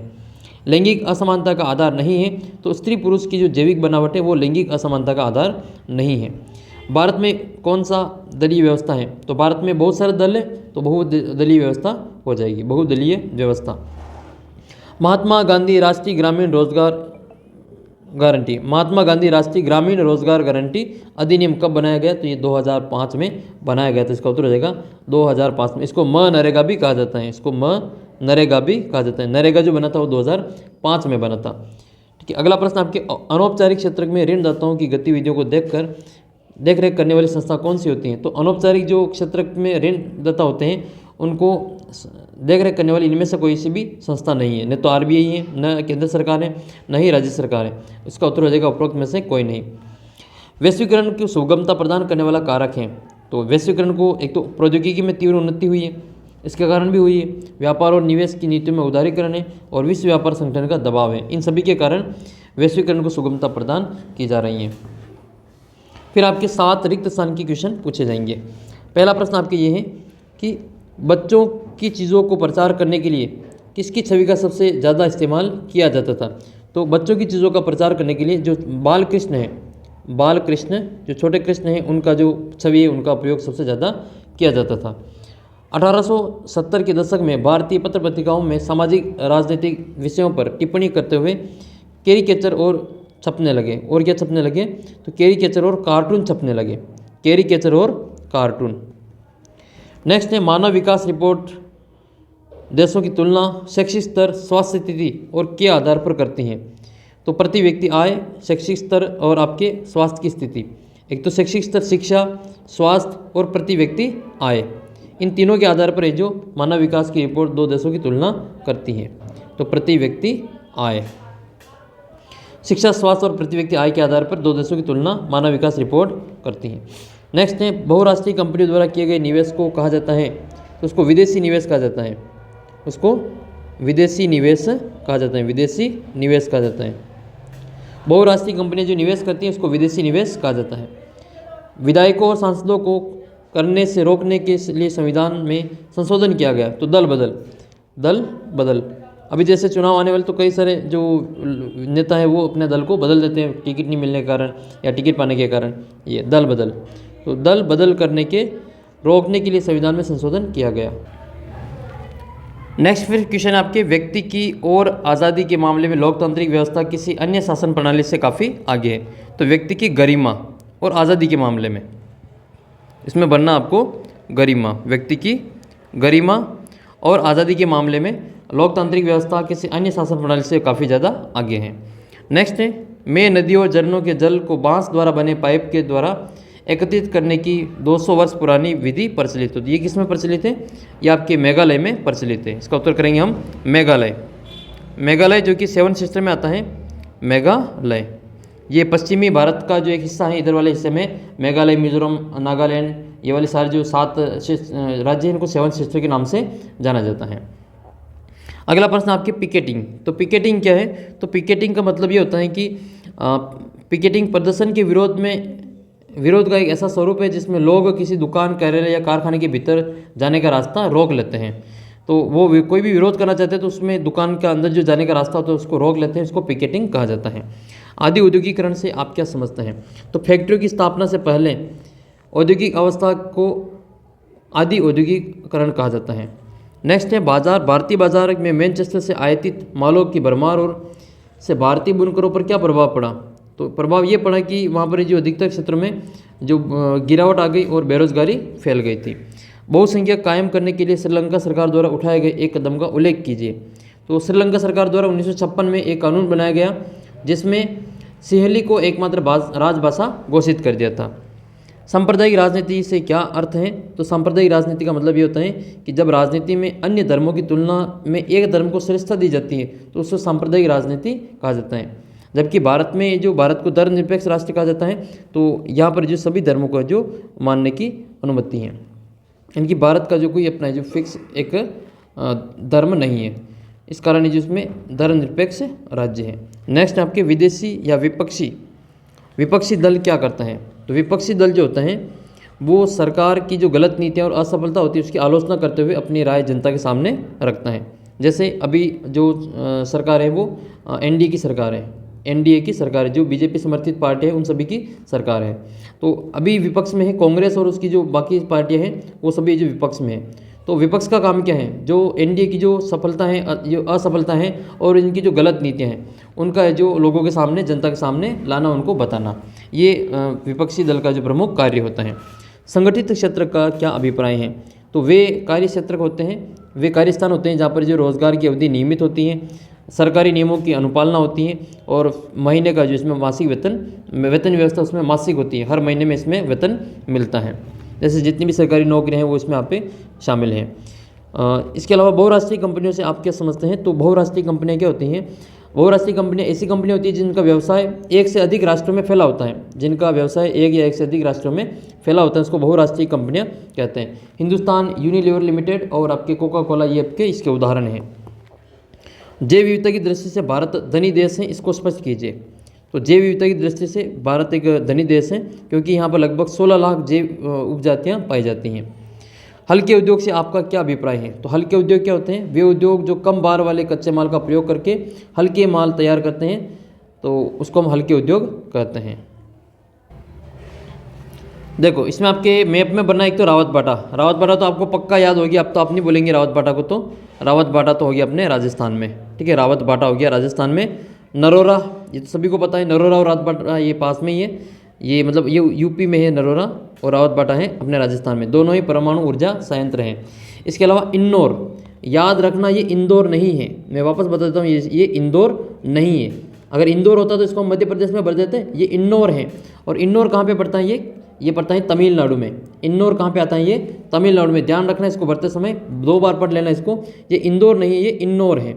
तो इंदौर को हम भरेंगे दक्षिण भारत में, यानी कि तमिलनाडु में इसको भरेंगे। नेक्स्ट है फिर आपके रिहंद। रिहंद जो है वो आपके यूपी में भर देना इसको। रिहंद कहाँ पे भरेंगे हम? उत्तर प्रदेश में भर देंगे, यहाँ पे भर देंगे ये रिहंद। नेक्स्ट आपके बनता है अगला क्वेश्चन, ये इसके अथवा वाला, जिसमें आपके मानचित्र में बनना है बालाघाट है, चित्रदुर्ग है, पारादीप है और मयूरभंज है। तो इनको पढ़ लेते हैं हम पहले। बालाघाट, चित्रदुर्ग, पारादीप और मयूरभंज। सबसे पहले देखते हैं पारादीप और मयूरभंज। पारादीप और मयूरभंज ये दोनों ही आपके उड़ीसा में आते हैं। पारादीप और मयूरभंज ये दोनों आपके कहाँ पे आते हैं? ये उड़ीसा में आते हैं। तो पारादीप और यहाँ पे आ जाएगा आपके मयूरभंज। मयूरभंज ये दोनों ही आपके उड़ीसा में आते हैं। इसके अलावा आपको बालाघाट बना है, तो बालाघाट आपके मध्य प्रदेश में आता है, एमपी में आता है ये बालाघाट। एक बचा हुआ आपके ये चित्रदुर्ग। तो केवल दुर्ग पूछे तो दुर्ग तो आपके छत्तीसगढ़ में है। दुर्ग कहाँ पे? ये छत्तीसगढ़ में ये दुर्ग है। लेकिन चित्रदुर्ग पूछे तो चित्रदुर्ग आपको कर्नाटक में बनना होगा। ध्यान रखना दोनों अलग अलग हैं। चित्रदुर्ग कहाँ है? तो चित्रदुर्ग आपके कर्नाटक में है, जबकि केवल दुर्ग पूछे तो वो आपके छत्तीसगढ़ में है। केवल दुर्ग पूछे तो छत्तीसगढ़ में, और चित्रदुर्ग पूछे तो वो कर्नाटक में है। दोनों अलग अलग है, ध्यान रखना। इंदौर और इंदौर का आपको कन्फ्यूजन दूर हो गया होगा। इंदौर तमिलनाडु में है, जबकि इंदौर मध्य प्रदेश में है। ये इंदौर आता तो हम इसको मध्य प्रदेश में ले जाके बालाघाट के पास में भर देते हैं, जबकि ये तो इंदौर है तो तमिलनाडु में भरना पड़ेगा इसको। फिर आपके छठा मॉडल पेपर है, इसमें देख लेते हैं। पहला प्रश्न आपकी है कि ब्रिटेन की सरकार ने किसके दबाव में कॉर्न लॉ को समाप्त किया था? तो ये उद्योगपतियों और शहरी के जो निवासी थे उनके दबाव में आकर ये कॉर्न लॉ को समाप्त कर दिया था। 1930 में दलित वर्ग एसोसिएशन की जो स्थापना है वो किसके द्वारा की गई थी? तो ये डॉक्टर भीमराव अंबेडकर जी के द्वारा दलित वर्ग एसोसिएशन की जो स्थापना है वो 1930 में की गई थी। भारत का पहला लौह इस्पात संयंत्र कहाँ स्थापित हुआ? तो ये जमशेदनगर, जिसको हम टाटा नगर के रूप में भी जाते हैं, जमशेदपुर में इसको स्थापित किया गया था। नेक्स्ट है, भारत में सबसे पहले प्रिंटिंग प्रेस कहाँ आया था? तो ये गोवा में आया था। पुर्तगाली लेके आए थे, ये डच पुर्तगाली, ये गोवा में लेके इसको आए थे। नेक्स्ट क्वेश्चन की ओर बढ़ते हैं। क्वेश्चन नंबर 5, भारत का कुल क्षेत्रफल कितना है? तो इसका जो करेक्ट आंसर वो 32.8 हो जाएगा। 32.8 लाख वर्ग किलोमीटर भारत का क्षेत्रफल है। टाइगर प्रोजेक्ट की शुरुआत कब हुई थी? तो जब ये वन्य जीव संरक्षण अधिनियम आया था 1972 में। 1972 में, तो इसके 1 साल बाद 1973 में ये टाइगर प्रोजेक्ट आया था। तो टाइगर प्रोजेक्ट बाद में आया, पहले वन्य जीव संरक्षण अधिनियम आया था। तो इसका उत्तर हो जाएगा आपके 1973। गुड़ और खांडसारी उत्पादन विश्व में प्रथम स्थान किस देश का है? ये गुड़ और खांडसारी, इसके उत्पादन में विश्व में प्रथम स्थान पे कौन सा देश है? तो इसका उत्तर हो जाएगा आपके गुड़ और खांडसारी में भारत का जो प्रथम स्थान है, जबकि चीनी में ये भारत का है वो दूसरा स्थान है। गुड़ और खांडसारी में भारत का पहला स्थान है।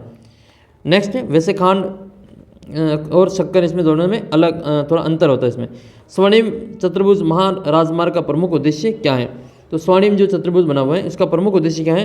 भारत की जो मेगा सिटीज जो महानगर हैं उनके मध्य की दूरी, परिवहन समय न्यूनतम करना। जो भारत के जो प्रमुख 4 महानगर हैं, दिल्ली, सबसे पहले दिल्ली है, दिल्ली के बाद में मुंबई, कलकत्ता और चेन्नई, ये 4 महानगर हैं। इन चारों को आपस में जोड़ना और उनके बीच की जो कनेक्टिविटी को बढ़ाना, इनका जो समय है वो कम करना, बीच के जो समय है उनको कम करना, ये इसका प्रमुख उद्देश्य है। स्वर्णिम चतुर्भुज को, इसको स्वर्णिम चतुर्भुज कहा जाता है। ये चारों महानगरों को जोड़ने के लिए इस प्रकार से एक चतुर्भुज बनता है, जहाँ दिल्ली, मुंबई, चेन्नई और कोलकाता को आपस में जोड़ा गया है राजमार्ग के माध्यम से।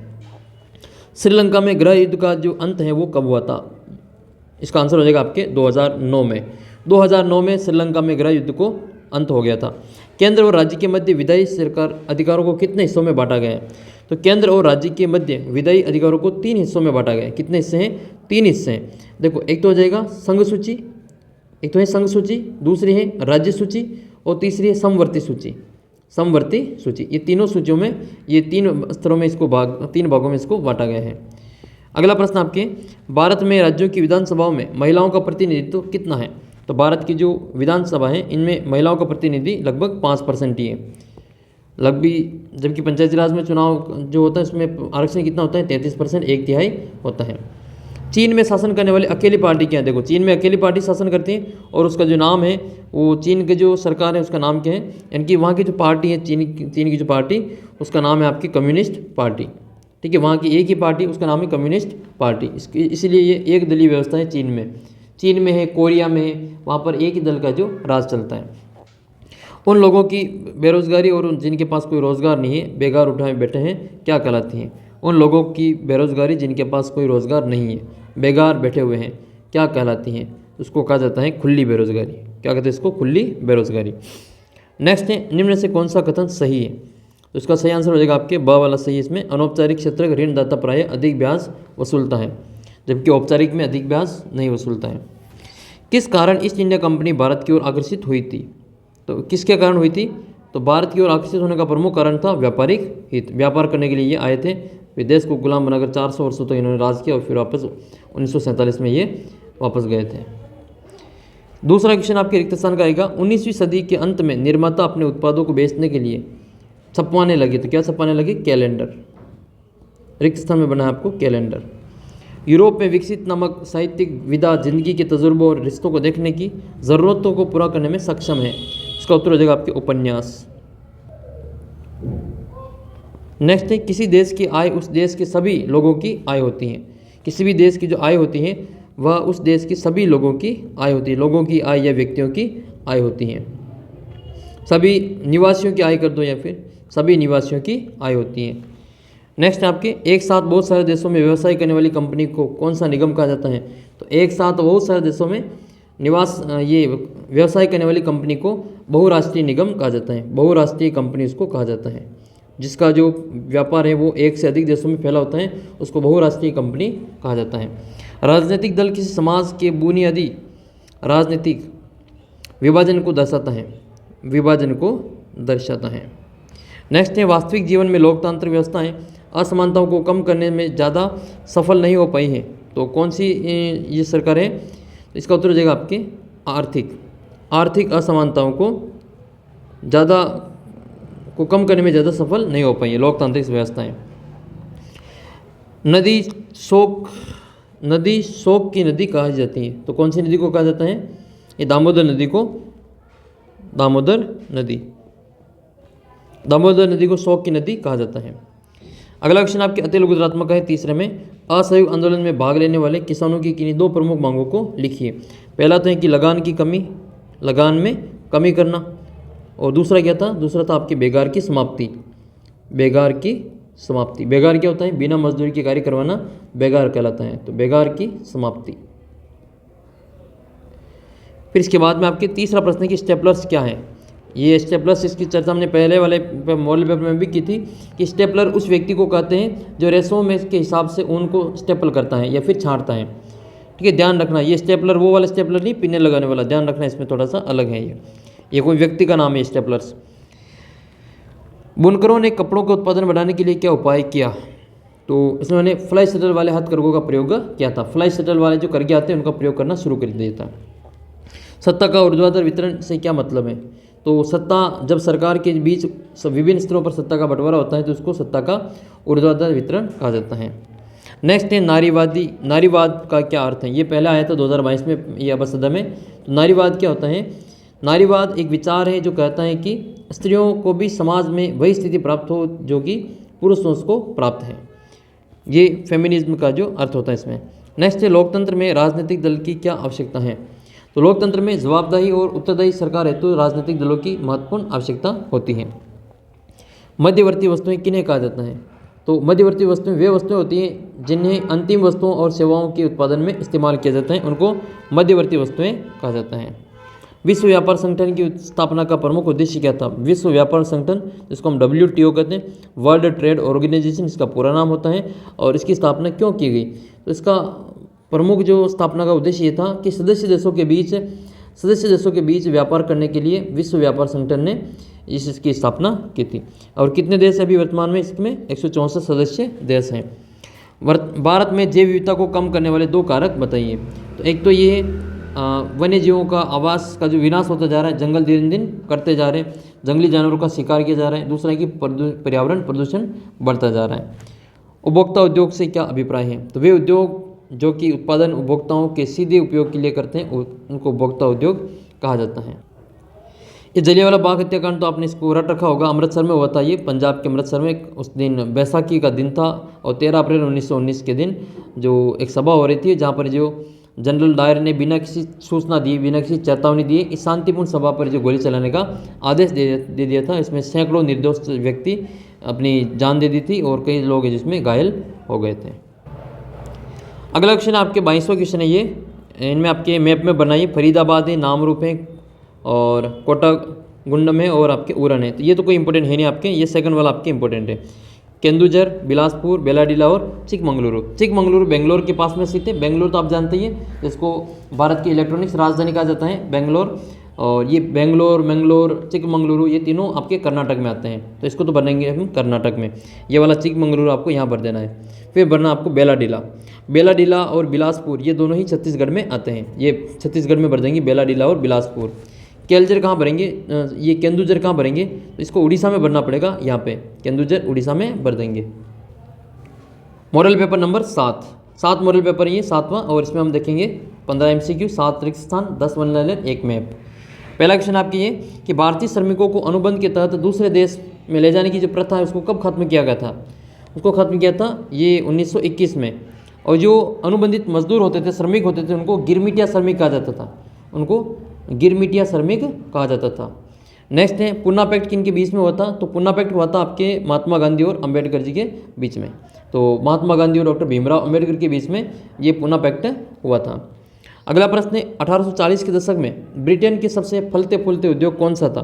तो 1840 में जो ब्रिटेन का सबसे फलता फूलता उद्योग था वो था सूती वस्त्र उद्योग और कपास उद्योग। 1870 में जो बंगाल गजट नामक साप्ताहिक समाचार पत्रिका थी उसका संपादन किसने किया था? तो जेम्स ऑगस्ट हिक्की था। कौन था ये? जेम्स ऑगस्ट हिक्की, जिसके द्वारा ये 1870 में बंगाल की जो गजट समाचार पत्र था, ये साप्ताहिक पत्रिका आती थी, इसका संपादन जेम्स ऑगस्ट हिक्की के द्वारा किया गया था। 4 क्वेश्चन बनते हैं। एक तो सन का बनता है, कब हुआ था ये? 1870 में। क्या था नाम? बंगाल गजट। कैसी पत्रिका थी? तो ये साप्ताहिक थी। संपादन कौन करते थे? तो जेम्स ऑगस्ट हिक्की। ये इसका आंसर। 4 क्वेश्चन एक ही क्वेश्चन में आपके तैयार हो रहे हैं। मृदा की कटाव और उसके बहाव की प्रक्रिया को क्या कहा जाता है? तो उसको मृदा का अपरदन कहते हैं। नेक्स्ट क्वेश्चन आपके कि बाघ संरक्षण का जो कार्बेट राष्ट्रीय उद्यान है भारत के किस राज्य में स्थित है? तो ये आपको बताया था थोड़ी देर पहले। कार्बेट जो जिम कार्बेट के नाम से प्रसिद्ध है, ये आपके उत्तराखंड में आता है। छठे का सही आंसर हो जाएगा आपके ऑप्शन नंबर ब, उत्तराखंड। राजस्थान में कौन सा है? तो 2 नाम मैंने आपको बताया था, सरिस्का अलवर वाला और आपके रणथंभौर जो कि सवाई माधोपुर जिले में स्थित है। केरल में कौन सा है? तो केरल में आपके जो परियार हैं, केरल में कौन सा है? परियार। और कान्हा आता है आपके मध्य प्रदेश में। कान्हा कहाँ आता है? मध्य प्रदेश में। कार्बनिक रसायन उद्योग जो पदार्थ प्रयुक्त होता है वह कौन सा है? कार्बनिक रसायन उद्योग में जो पदार्थ प्रयुक्त होता है वह रसायन कौन सा है, वह पदार्थ कौन सा है? इसका सही आंसर हो जाएगा आपके ऑप्शन नंबर स, पेट्रो रसायन। इसको पेट्रो रसायन के नाम से जानते हैं। राष्ट्र का आर्थिक बैरोमीटर किसको कहा जाता है? वैसे बैरोमीटर जो है वो वायु दाब मापने का काम करता है, लेकिन यहाँ पर पूछा जा रहा है कि राष्ट्र का जो आर्थिक बैरोमीटर है वो किसको कहा जाता है? तो इसका उत्तर हो जाएगा आपके अंतर्राष्ट्रीय व्यापार की प्रगति को मापने में इसका प्रयोग किया जाता है। बेल्जियम के जो लोग तुलनात्मक रूप से ज़्यादा और समृद्ध थे वे कौन थे? तो वे थे आपके फ्रेंच भाषी। कौन थे ये? जो फ्रेंच थे, अल्पसंख्यक फ्रेंच, वो इसका उत्तर हो जाएगा। 90 का आंसर होगा आपके इसमें स, फ्रेंच भाषी। जो फ्रेंच अल्पसंख्यक थे वो इसमें ज़्यादा समृद्ध और ज़्यादा जो शक्तिशाली थे। नेक्स्ट है नगर निगम का जो अध्यक्ष होता है उसको क्या कहा जाता है? नगर निगम का जो अध्यक्ष होता है उसको महापौर कहा जाता है। महापौर को अंग्रेजी में मेयर कहते हैं, तो इसको हिंदी में महापौर कहते हैं इसको, और अंग्रेजी में इसको मेयर कहा जाता है। महापौर, या फिर हिंदी में इसको अंग्रेजी में मेयर और हिंदी में इसको महापौर कहते हैं। सरपंच ये ग्राम पंचायत का मुखिया होता है, जबकि जो जिला परिषद होती है उसका जो प्रमुख होता है उसको सभापति कहा जाता है। अध्यक्ष जो होता है वो सभापति कहलाता है। नेक्स्ट है सामाजिक विभाजन अधिकांशतः निर्धारित होता है, तो ये जन्म पर निर्धारित होता है, आधारित होता है। इनमें से कौन सा राष्ट्रीय दल नहीं है? भाजपा राष्ट्रीय दल है, इंडियन नेशनल कांग्रेस राष्ट्रीय दल है, बहुजन समाज पार्टी बसपा ये भी राष्ट्रीय दल है, लेकिन द्रविड़ मुन्नेत्र कड़ंगम यह आपके दक्षिण भारत की पार्टी है, एक क्षेत्रीय पार्टी के रूप में इसको जाना जाता है। इसका उत्तर हो जाएगा द वाला। AIDMK या नाम सुना होगा आपने, ये भी आपके दक्षिण भारत में ही आती है। नेक्स्ट है कौन सा असंगठित क्षेत्र की विशेषता नहीं है? इनमें से कौन सी असंगठित क्षेत्र की विशेषता नहीं है? तो इसमें वेतनिक छुट्टी और अवकाश के अंतराल का भुगतान का लाभ मिलता है, तो ये नहीं होता है। असंगठित क्षेत्र में आपको भुगतान और छुट्टी का और इसमें अवकाश वेतन नहीं मिलता है। स्वयं सहायता समूह का संबंध किससे है? स्वयं सहायता समूह का जो संबंध है वो ग्रामीण लोगों का एक समूह होता है जो ऋण के क्षेत्र में मिलकर काम करते हैं। अगला प्रश्न आपके, कारगिल फूड्स किस देश की बहुराष्ट्रीय कंपनी है? तो इसका आंसर हो जाएगा आपके अमेरिका की। ये पहले भारत की थी ये कारगिल फूड्स, फिर आपने भारत की एक कंपनी को खरीद लिया और फिर ये विदेशी कंपनी बहुराष्ट्रीय कंपनी बन गई। आप कमेंट करके बताएं कि ये कारगिल फूड्स कंपनी जो है वो भारत की कौन सी कंपनी मिलकर जिसको कारगिल फूड्स कंपनी के नाम से जाना जाता है। नेक्स्ट क्वेश्चन है आपके, जब भारतीय निर्माताओं ने विज्ञापन बनाए तो उनमें संदेश साफ दिखाई देता था। किसका संदेश दिखाई देता था? राष्ट्रवादी का। राष्ट्रवादी का जो संदेश है वो साफ दिखाई देता था। संस्कृत, भारत में संस्कृत, अरबी, फारसी और विभिन्न क्षेत्रीय भाषाओं में हस्तलिखित की पुरानी और समृद्ध परंपरा है। तो पांडुलिपियों की समृद्ध और पुरानी परंपरा है, तो इसमें लिखेंगे हम पांडुलिपि। पांडुलिपियों की समृद्ध और पुरानी परंपरा है। केरल में शिशु मृत्यु दर कम है क्योंकि वहाँ पे जो शिक्षा, वहाँ पे स्वास्थ्य और जो शिक्षा है, ये जो मौलिक जो चीज़ें हैं वो बहुत मात्रा में उपलब्ध हैं। वहाँ की शिशु मृत्यु दर बहुत ही कम है क्योंकि एक तो वहाँ पे सारे एजुकेटेड हैं और शिक्षा के अलावा स्वास्थ्य भी वहाँ के जो स्वास्थ्य क्षेत्र में भी वहाँ के जो उन्नत तक इसमें प्रक्रम है। नेक्स्ट क्वेश्चन है, में तीव्र उन्नति ने वैश्वीकरण की प्रक्रिया को उत्प्रेरित किया है। तो किस में तीव्र उन्नति के वैश्वीकरण की प्रक्रिया को प्रेरित किया है? तो इसका उत्तर लिखेंगे प्रौद्योगिकी। इसका उत्तर हो जाएगा आपके प्रौद्योगिकी। नेक्स्ट है, अधिकांश लोकतांत्रिक देशों में राजनीतिक दलों द्वारा खड़े किए गए उम्मीदवार के बीच में लड़ा जाता है, तो इसका होता है संघर्ष। अधिकांश लोकतांत्रिक देशों में जो व्यवहार, वापस देखते हैं इस क्वेश्चन को, पांचवा क्वेश्चन है ये, अधिकांश लोकतांत्रिक देशों में चुनाव, ये क्या है? चुनाव राजनीतिक दलों द्वारा खड़े किए गए उम्मीदवार के बीच में लड़ा जाता है। अच्छा, कौन से देश में चुनाव लड़ने से पहले वहाँ के जो उम्मीदवार हैं उस पार्टी के जो सदस्य हैं वो और उसके समर्थक हैं जो चुनाव करते हैं, मतलब उनको चयन करते हैं, ये कमेंट करके आप बताना। देखिए, सैद्धांतिक रूप से लोकतंत्र को अच्छा माना जाता है पर में इतना अच्छा नहीं माना जाता है, लेकिन वो व्यवहार में इतना अच्छा नहीं होता है। ठीक है, सैद्धांतिक रूप से तो लोकतंत्र अच्छा है लेकिन व्यवहार में वो अच्छा नहीं माना जाता है। नेक्स्ट है, बांध उसी जल के अलग अलग उपयोग और लाभ चाहने वाले लोगों के बीच में संघर्ष पैदा करता है। क्या करता है? संघर्ष पैदा करता है। आपकी फिर आता है आपके अति लघुतरात्मक प्रश्न, साइमन कमीशन का गठन कब हुआ था? तो साइमन कमीशन का जो गठन हुआ था वो 1927 में हुआ था, लेकिन इसका विरोध हुआ था। Go back Simon commission, go back Simon commission के नारे लगे थे। इसका कारण ये था कि जो कमेटी बनी थी इसमें आपके एक भी भारतीय शामिल नहीं था, सारे के सारे विदेशी थे। इस कारण जिसका भारत में विरोध हुआ था और उसको गो बैक साइमन कमीशन के नारे वगैरह लगे थे, उसका फुल विरोध किया गया था। फुलर्स से क्या अभिप्राय है? फुलर्स का मतलब होता है जो व्यक्ति फूल करता है, अर्थात चुनटों के सारे कपड़ों को समेटता है, उसको फुलर कहा जाता है। नेक्स्ट है, ईस्ट इंडिया कंपनी ने गुमास्ता की नियुक्ति क्यों की? देखो, गुमास्ता कौन होता था? गुमास्ता भारतीय बुनकरों पर निगरानी रखने वाला और माल को इकट्ठा करने वाला और कपड़ों की गुणवत्ता को जांचने वाला एक वेतनभोगी कर्मचारी होता था जो गुमास्ता के नाम से जाना जाता था। लोकतंत्र की बुनियादी सिद्धांत क्या है? लोकतंत्र का जो बुनियादी सिद्धांत है वह यह है कि जनता ही सारी राजनीतिक शक्ति का स्रोत है। अंतिम जो शक्ति होती है वो जनता के हाथों में होती है। जातिवाद से क्या आशय है? जब राजनेता चुनावी लाभ के लिए जातिगत जो चेतना उसको उकेर कर उसका लाभ उठाने का प्रयास करते हैं तो इस प्रक्रिया को जातिवाद के रूप में जाना जाता है। एक दलीय व्यवस्था से आप क्या समझते हैं? जब किसी देश में केवल एक ही दल की सरकार बनाने की अनुमति होती है उसको हम एक दलीय व्यवस्था कहते हैं। जैसे कम्युनिस्ट पार्टी चीन वाली, तो वो आपकी एक दलीय व्यवस्था का उदाहरण है। चीन में एक ही दल का राज्य तो उसको हम एक दलीय व्यवस्था के रूप में जानते हैं। कौन सी पार्टी चीन में? तो कम्युनिस्ट पार्टी है। नेक्स्ट आपके, स्वामित्व के आधार पर क्षेत्रकों को कितने भागों में विभाजित कर सकते हैं? तो स्वामित्व के आधार पर दो भाग में बांट सकते हैं, एक तो निजी खुद का आदमी और एक सरकार नियंत्रित करती है। तो जो खुद हम नियंत्रित करते हैं वो होता है निजी क्षेत्रक। निजी क्षेत्रक जैसे रिलायंस इंडस्ट्रीज है, मुकेश अंबानी, ये आपकी जो निजी क्षेत्र का उदाहरण है। जबकि भारत संचार निगम लिमिटेड BSNL ये आपके सार्वजनिक क्षेत्र का उदाहरण है। डाकघर वो भी सार्वजनिक क्षेत्र का उदाहरण है। तो निजी और इसमें सार्वजनिक दो भागों में इसको बांट सकते हैं। सार्वजनिक। उदारीकरण से क्या अभिप्राय है? सरकार द्वारा व्यापार एवं निवेश पर जो अवरोध है या प्रतिबंध है उसको हटाने की जो प्रक्रिया है उसको उदारीकरण कहा जाता है। वनों की कटाई के दो अप्रत्यक्ष परिणाम बताइए। तो वनों की कटाई से एक तो वनों के विनाश से देश का जो सूखे की प्रवृत्ति उसमें वृद्धि हुई है, और वनों के विनाश से अनेक क्षेत्रों में बाढ़ की समस्या गंभीर हो गई है। तापीय प्रदूषण क्या है? तो जब कारखाने और तापघरों में गर्म जल को बिना ठंडा किए नदियों और तालाबों में छोड़ दिया जाता है तो वह जल तापीय प्रदूषण कहलाता है। फिर आपका मैप आ गया, देखो सिंगरौली, जबकि सिंगरैनी अलग है। सिंगरौली मध्य प्रदेश में आता है, सिंगरैनी आपके उसमें तेलंगाना में आता है। डिगबोई ये असम का तेल का कुआं है। जाबुआ मध्य प्रदेश में आता है, आंवला उत्तर प्रदेश में है। तो ये सिंगरौली भरेंगे हम यहाँ पे, ये सिंगरौली भरेंगे हम मध्य प्रदेश में, तो यहाँ भर देंगे हम सिंगरौली। सिंगरौली ये मध्य प्रदेश में आता है, आंवला उत्तर प्रदेश में आता है। आंवला जो है वो आपके उत्तर प्रदेश में भर देना है। और एक है आपके डिगबोई, डिगबोई ये असम में आता है, असम में आता है आपके डिगबोई। डिगबोई या नाहरकटिया ये सभी आपके असम में तेल के कुएं हैं। तो डिगबोई जो है वो आपके असम में भर देना, यहाँ पूर्वी राज्य में भर देना, यहाँ पे असम में डिगबोई नाहरकटिया पूछ ले तो। फिर एक और बनना है आपके इसमें, जिसका नाम है आपके जाबुआ। जाबुआ कहाँ भरेंगे? जाबुआ मध्य प्रदेश में ही भरेंगे, तो उसको यहाँ साइड में भर देंगे, नाम लिख लेंगे यहाँ पे जाबुआ। ये आदिवासी जिले के रूप में इसको जाना जाता है जाबुआ, बहुत ज़्यादा आदिवासी यहाँ पे निवास करते हैं। फिर आपके नेक्स्ट मैप है इसका अथवा वाला, वो भी देख लेते हैं। अथवा वाले में आपके पारादीप है, मयूरभंज है, नागपुर है और भंडारा है। तो नागपुर तो महाराष्ट्र में आ जाएगा, महाराष्ट्र छोटा नागपुर का पठार वगैरह ये महाराष्ट्र में आता है। मयूरभंज और पारादीप ये दोनों ही आपके उड़ीसा में स्थित हैं। मयूरभंज और पारादीप दोनों ही उड़ीसा में स्थित हैं। तो ये रहा आपका उड़ीसा, यहाँ पे मयूरभंज और पारादीप भर देना। और एक और फिर आपके भंडारा, तो नागपुर भंडारा, नागपुर में भंडारा करेंगे, ये आपके महाराष्ट्र में आएगा। 8वां मॉडल पेपर आपके, पहला क्वेश्चन आपके इसका है 8वें का, ज़मीन को उपजाऊ बनाकर गेहूं और कपास की खेती करते हुए कैनाल कॉलोनी कहाँ बसाई गई?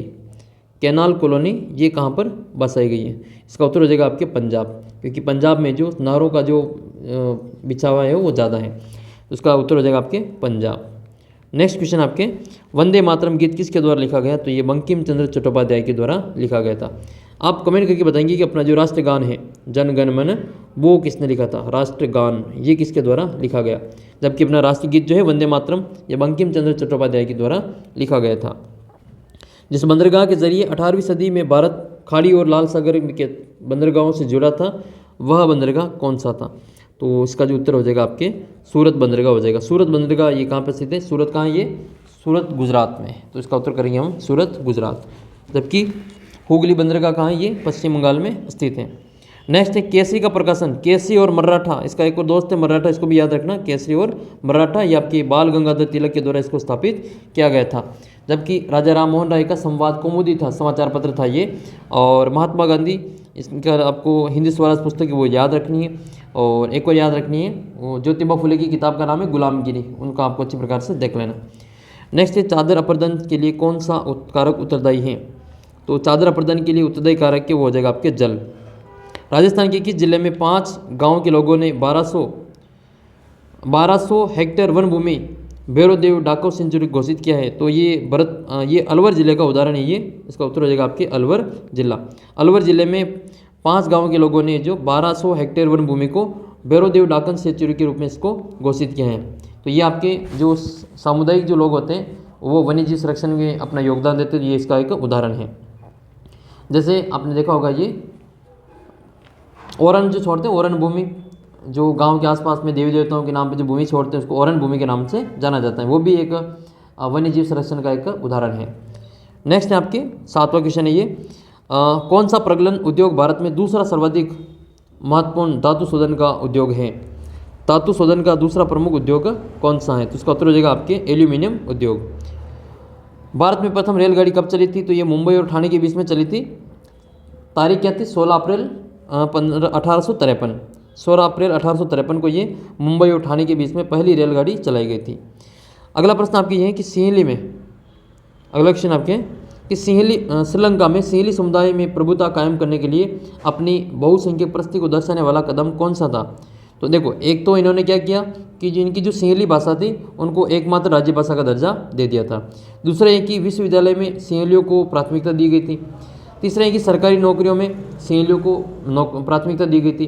तो फिर आपके जो दूसरे थे तमिल, उनके साथ इसमें उसमें उनका जो शोषण हुआ था इसमें।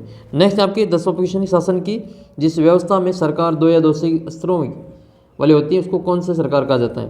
तो जिस शासन व्यवस्था में सरकार 2 या 2 से अधिक स्तरों वाली होती हैं उसको कौन सी सरकार कहा जाता है? तो उसको संघात्मक सरकार कहा जाता है।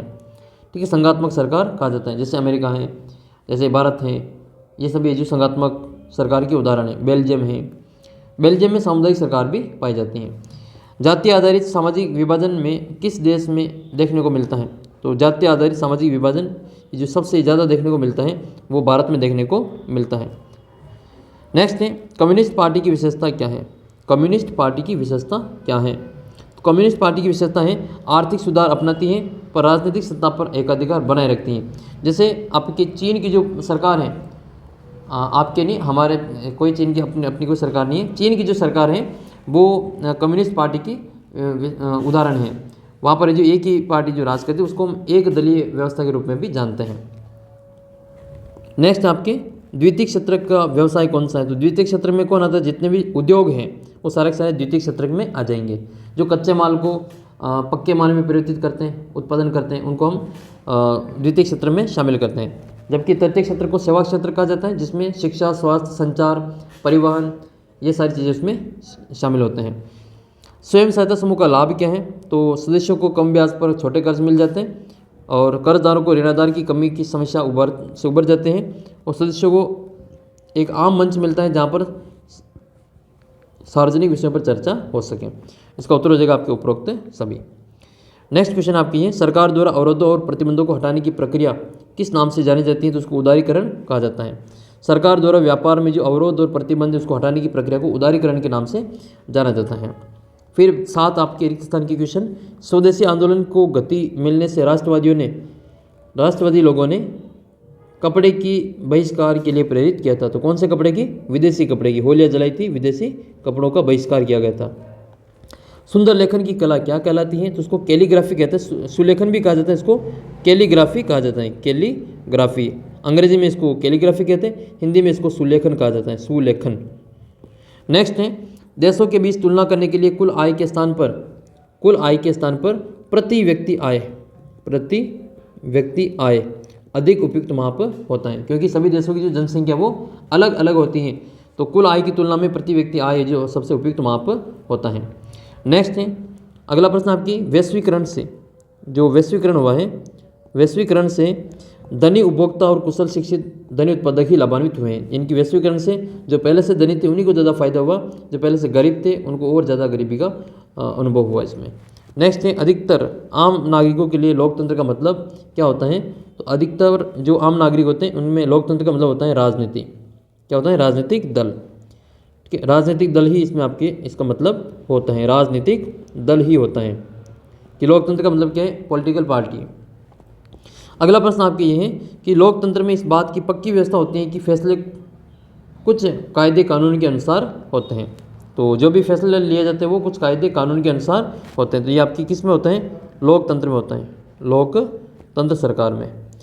नेक्स्ट है, संपूर्ण विश्व में लगभग कितने प्रतिशत भाग पर है जो जल का विस्तार है? तो 3/4, 71%। तो इसका उत्तर हो जाएगा आपके 3/4। फिर आपके अवसद वाले आ गए गिरमिटिया। तो गिरमिटिया वो अनुबंधित मजदूर हुआ करते थे जो औपनिवेशिक शासन के दौरान बहुत सारे लोगों को काम करने के लिए फिजी, गुयाना, वेस्ट इंडीज़ आदि स्थानों पर ले गए थे। इनको गिरमिटिया या फिर अनुबंधित मजदूर उनको कहा जाता था, श्रमिक थे ये। कोर्डिंग से क्या अभिप्राय है? तो कोर्डिंग क्या होता है? वह उत्पादन की प्रक्रिया होती है जिसमें कपास या ऊन आदि रसों को कताई के लिए तैयार किया जाता है, उसको कोर्डिंग कहा जाता है। नेक्स्ट क्वेश्चन है, ब्रिटेन में सूती कपड़ा मिल की रूपरेखा किसने प्रस्तुत की? मोस्ट मॉडर्न क्वेश्चन है ये। तो सबसे पहले रिचर्ड आर्कराइट थे, रिचर्ड आर्क राइट, इन्होंने सबसे पहले सूती कपड़ा मिल की जो रूपरेखा वो प्रस्तुत की थी। सामुदायिक सरकार से क्या आशय हैं? तो सामुदायिक सरकार कई भाषाई समुदाय के लोगों के द्वारा चुनी सरकार होती हैं जो बिना किसी समूह को अधिक या फिर कम महत्व दिए कार्य करती हैं। उदाहरण के लिए बेल्जियम में सामुदायिक सरकार पाई जाती हैं। बेल्जियम जो देश है वहाँ पर सामुदायिक सरकार पाई जाती है।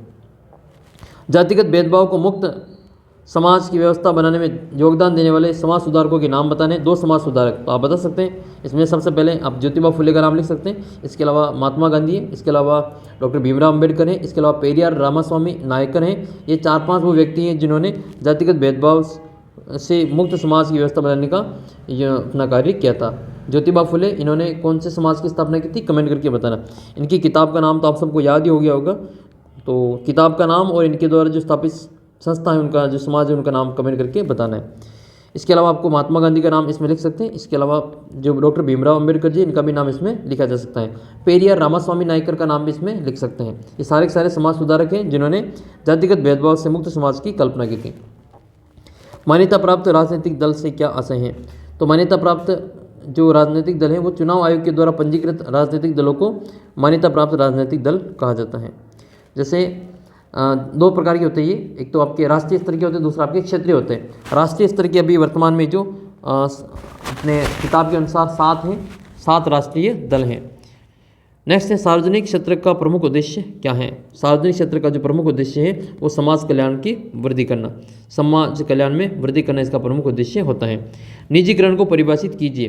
तो निजीकरण का मतलब ये होता है कि निजी क्षेत्र पर कड़े नियंत्रण को हटाकर उन्हें जरूरी निर्णय लेने से मुक्त करना निजीकरण कहलाता है। भारत की किन्हीं 2 आरक्षित बाघ परियोजनाओं के नाम लिखना है।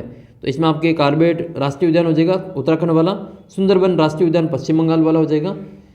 इसके अलावा आप इसमें लिख सकते हैं अलवर जो राजस्थान का है, सरिस्का अलवर, और कान्हा राष्ट्रीय उद्यान है आपके मध्य प्रदेश में, और पेरियार ये आपके केरल राज्य में स्थित है।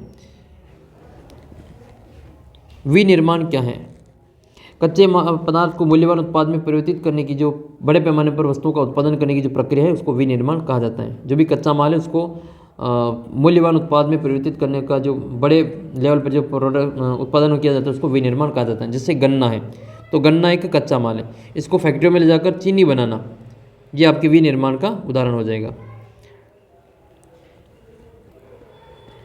फिर आपके मैप की बात करें तो मैप में आपको दिए गए मानचित्र में ये निम्न अंकित करना है। केगा है, तुतिकोरिन है, तारापुर और परली। तो ये 3 नाम तो आपको पक्के याद होंगे, केगा, तुतिकोरिन और ये तारापुर। परली मान लो याद नहीं तो भी याद करा देंगे। केगा कर्नाटक में आता है, तुतिकोरिन आपके तमिलनाडु में आता है ये, और तारापुर आपके महाराष्ट्र में आता है। और बेल्लारी, रत्नागिरी, हजारीबाग, कटनी, इनको भी हम यहाँ पे देख लेते हैं। तो सबसे पहले हम बात कर लेते हैं तारापुर, जो कि आपके महाराष्ट्र में है। तारापुर ये महाराष्ट्र में आता है यहाँ पे। और तारापुर क्या है? ये भारत का पहला परमाणु ऊर्जा केंद्र है। तारापुर भारत का पहला परमाणु ऊर्जा केंद्र है। जबकि दूसरा कौन सा है? वो रावतबाटा, जो कि अपने राजस्थान के चित्तौड़गढ़ जिले में पड़ता है। और फिर इसके बाद में तीसरा इसमें आपकी केगा, जो कि कर्नाटक में आता है। ये भी परमाणु ऊर्जा संयंत्र है केगा। और एक आपके तमिलनाडु में पड़ता है कलपक्कम, ये आपके तमिलनाडु में। परली जो है वो आपके महाराष्ट्र में स्थित है, तो उसको महाराष्ट्र में भरेंगे परली। इसके अलावा आपको दूसरा जो मैप है इसमें दे रखा है, एक तो बेल्लारी है, रत्नागिरी है, और हजारीबाग है, और कटनी है। तो बेल्लारी जो है वो आपके कर्नाटक में आता है। बेल्लारी को भर देंगे कर्नाटक में, यहाँ पे आ जाएगा बेल्लारी कर्नाटक। ये बेल्लारी, चिकमंगलुरु, बेंगलोर, मंगलुरु, ये सारे के सारे कर्नाटक में स्थित है। केगा। इसके अलावा है तारापुर यहाँ आ जाएगा महाराष्ट्र में। तारापुर के अलावा जो रत्नागिरी है वो भी आपके महाराष्ट्र में ही बनी है। और एक और नाम है आपके कटनी, जो कि मध्य प्रदेश में आती है। कटनी मध्य प्रदेश में। हजारीबाग की बात करें तो हजारीबाग जो है आपके वो झारखंड में स्थित है। बोकारो, ये हजारीबाग, ये सभी जो झारखंड में स्थित है। तो हजारीबाग को भरेंगे यहाँ पे झारखंड में, हजारीबाग। मयूरभंज, पारादीप, ये आपके उड़ीसा में भर देना है। और विशाखापट्टनम आए तो आंध्र प्रदेश में भर देना है। और गोवा आए तो यहाँ भर देना है आपको। काकरापर आए तो गुजरात में भर देना है। और ब्यावर अजमेर आए तो आपको राजस्थान में भर देना है। रावतबाटा अंता आए तो आपको राजस्थान में भरना है। मॉडल पेपर नंबर है इसमें 9, और ये आपका अंतिम मॉडल पेपर इस संजीव डेस्क वर्क का। फिर हम इसको वीडियो को एंड करते हैं पे। पहला क्वेश्चन आपके सामने है, विश्व बैंक और IMF औपचारिक रूप से काम करना कब शुरू किया गया था? तो ये विश्व बैंक और IMF अंतर्राष्ट्रीय मुद्रा कोष, इंटरनेशनल जो अंतर्राष्ट्रीय मुद्रा कोष है, और एक आपकी विश्व बैंक है। इन दोनों को क्या कहा जाता है? इसको ब्रेडन वुड्स की जुड़वा संतान कहा जाता है, जो कि अमेरिका में एक सम्मेलन हुआ था, उसके बाद में इनका जो स्थापना की गई थी। तो इन्होंने अपना जो कार्य है वो कब से प्रारंभ किया था? तो इन्होंने कार्य प्रारंभ किया था 1947 में, जब भारत देश आज़ाद हुआ था, उस समय इन्होंने कार्य करना प्रारंभ किया गया था। स्वदेशी आंदोलन की प्रेरणा से किसने भारत माता की विख्यात छवि को जो सन्यासियों के रूप में दर्शाया था, सन्यासिनी के रूप में इन्होंने दर्शाया था? तो अवनींद्रनाथ टैगोर है, इन्होंने भारत माता की छवि का जो चित्रांकन किया था, सबसे पहले सन्यासियों के रूप में, सन्यासिनी के रूप में इन्होंने दर्शाया था। इसका उत्तर हो जाएगा आपके अवनींद्रनाथ टैगोर। रविंद्रनाथ टैगोर आपको पता ही होगा, जिन्होंने अपना राष्ट्रीय गान जनगण मन लिखा है, और ये बंकिम चंद्र चट्टोपाध्याय हैं, जिन्होंने वंदे मातरम अपना जो राष्ट्रीय गीत है वो लिखा था। क्वेश्चन नंबर 3 है, 1860 के दशक में भारतीय बुनकरों के सामने जो नई समस्या खड़ी हो गई थी, वह समस्या क्या थी? करेक्ट आंसर हो जाएगा इसका अच्छी कपास का न मिलना। ये इसकी जो प्रमुख समस्या थी। आमार जीवन नामक जो आत्मकथा है वो किसने लिखी? ये बांग्ला की कथा है, ये आमार जीवन, ये किसने ये लिखी थी? आमार जीवन। इसका उत्तर हो जाएगा आपके रससुंदरी देवी। नेक्स्ट आपके लाल पीली मृदा पाई जाती हैं, तो लाल पीली जो मृदा हैं वो पाई जाती हैं दक्कन के पठारी क्षेत्र में।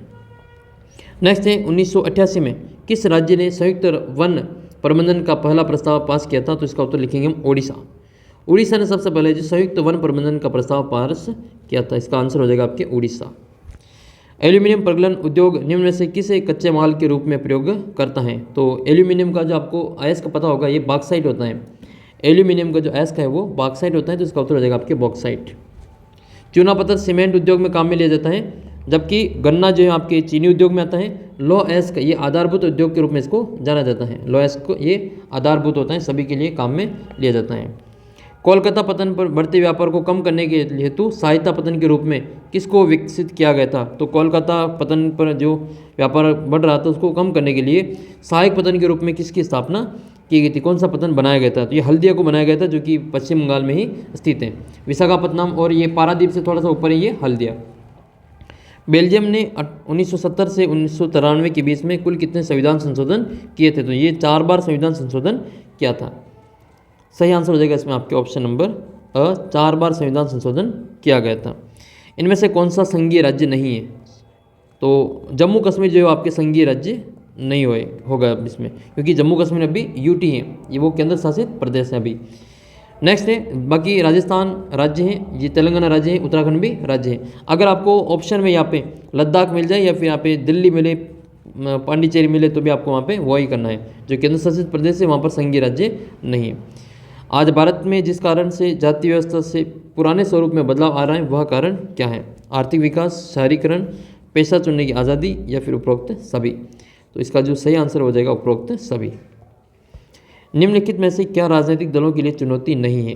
पार्टी के भीतर आंतरिक लोकतंत्र का न होना, वंशवाद, पैसों और आपराधिक तत्वों का गठजोड़, सार्थक विकल्प का होना। तो इसका जो सही आंसर है वो होगा आपके सार्थक ये विकल्प का होना। इनमें से कौन सा देश सस्ता विनिर्माण केंद्र का उदाहरण है? तो चाइना जो है वो सस्ता विनिर्माण केंद्र का उदाहरण है। सस्ती चीज़ों का उत्पादन वहाँ पे बड़ी मात्रा में किया जाता है। इसका प्रोडक्शन बहुत ज़्यादा होता है, इस कारण ये वस्तुएं वहाँ पे सस्ती होती हैं। इसलिए तो चाइना की जो वस्तुएं वो आपने देखा होगा वो काफ़ी देखने को मिलती हैं। निम्न में से जो अनौपचारिक उधारदाता नहीं है वह कौन सा है? अनौपचारिक कौन सा है? जो साहूकार है, व्यापारी है, रिश्तेदार है, वो अनौपचारिक है। तो फिर ये इसमें औपचारिक की पूछ रहा है तो आपकी सहकारी समिति हो जाएगा। और बैंक और सहकारी समिति जो होते हैं वो औपचारिक उधारदाता होते हैं, ये अनौपचारिक नहीं होते हैं। भारत में वैश्वीकरण में बड़ी चुनौती खड़ी की है, तो किसने खड़ी की है? विदेशी निवेश के लिए, छोटे उत्पादकों और श्रमिकों के लिए, नवीन प्रौद्योगिकी के लिए, नवीन अवसरों के सर्जन के लिए। इसका जो सही आंसर होगा आपके ऑप्शन स, छोटे उत्पादकों को एवं श्रमिकों के लिए। नेक्स्ट फिर आपके रिक्त स्थान है ये कि भारतीय निर्माताओं द्वारा बनाए गए विज्ञापन के राष्ट्रवादी संदेश वाहक बन गए थे। तो उसका हो जाएगा आपके स्वदेशी के राष्ट्रवादी संदेश के वाहक बन गए थे। गुटेनबर्ग ने किसका आविष्कार किया था? तो जैतून प्रेस का आविष्कार किया था। जैतून प्रेस का आविष्कार किसने किया था? तो छापेखाने का जो आविष्कार किया था सबसे पहले वो गुटेनबर्ग ने किया था। यूएनडीपी द्वारा प्रकाशित मानव विकास रिपोर्ट की जो तुलना है वो किसके आधार पर करते हैं? शैक्षिक स्तर पे, प्रति व्यक्ति आय के स्थान पे, और किसके स्थान पे? और आपको याद रखना है स्वास्थ्य स्थिति। शिक्षा, स्वास्थ्य और प्रति व्यक्ति आय, तीनों चीज़ें याद रखनी। तो स्वास्थ्य स्थिति, स्वास्थ्य स्थिति, शिक्षा, स्वास्थ्य और प्रति व्यक्ति आय, तीनों के आधार पर जो यूएनडीपी, ये संयुक्त राष्ट्र विकास प्रोग्राम, ये होता है यूएनडीपी का पूरा नाम। ये इसके द्वारा जो मानव विकास रिपोर्ट जो जिसमें देशों की तुलना की जाती है, वो 3 इसके पैमाने हैं। शैक्षिक स्तर, शिक्षा है, स्वास्थ्य और प्रति व्यक्ति आय है। देश की अर्थव्यवस्था को विश्व की अर्थव्यवस्था से जोड़ना क्या कहलाता है? इसको वैश्वीकरण कहा जाता है। देश की अर्थव्यवस्था को विश्व की अर्थव्यवस्था से जोड़ना वैश्वीकरण कहा जाता है। इसको वैश्वीकरण के नाम से जाना जाता है। अलग अलग नीतियों और कार्यक्रमों को मतदाताओं के सामने रखना, ये किसकी विशेषता है? ये राजनीतिक दल का कार्य है। ये राजनीतिक दल का कार्य है। ये अलग अलग नीतियों और कार्यक्रमों को मतदाताओं के सामने रखना, उनके समक्ष प्रस्तुत करना, ये राजनीतिक दल का कार्य होता है।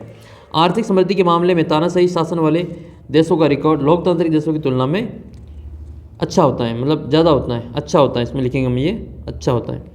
आर्थिक समृद्धि के मामले में लोकतांत्रिक देश की तुलना में जो तानाशाही शासन वाले देश हैं वहाँ का रिकॉर्ड है वो काफ़ी अच्छा है।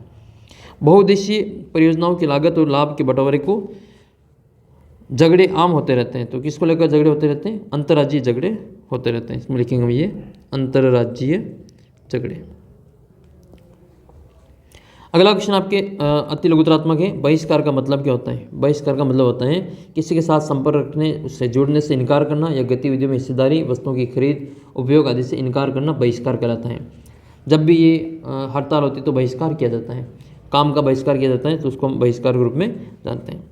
भारत में बुनकरों, कपड़ा बुनकरों को एक साथ किन 2 समस्याओं का सामना करना पड़ा? पहला तो ये है कि कपड़ा बुनकरों का निर्यात बाजार ढह गया था। दूसरा है कि स्थानीय बाजार सिकुड़ने लगा था। दोनों इसकी प्रमुख समस्या थी।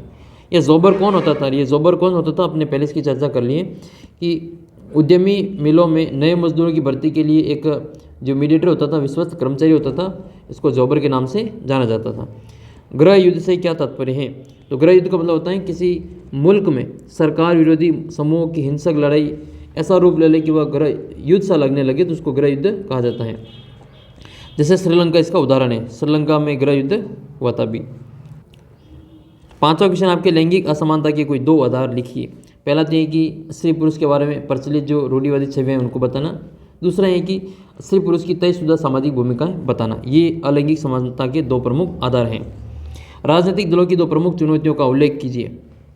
पहली चुनौती तो ये है कि इसमें आंतरिक लोकतंत्र नहीं होता है। राजनीतिक दलों के बीच में इनका खुद का जो कोई आंतरिक लोकतंत्र नहीं होता है। सेकंड ये कि राजनीतिक दल वंशवादी नेतृत्व को चुनौती झेल रहे हैं। सारे के सारे जो राजनीतिक दल है वो वंशवाद को बढ़ावा देते हैं और वो इस चुनौती को झेल रहे हैं। नेक्स्ट आपके निजी क्षेत्र का प्रमुख उद्देश्य क्या है?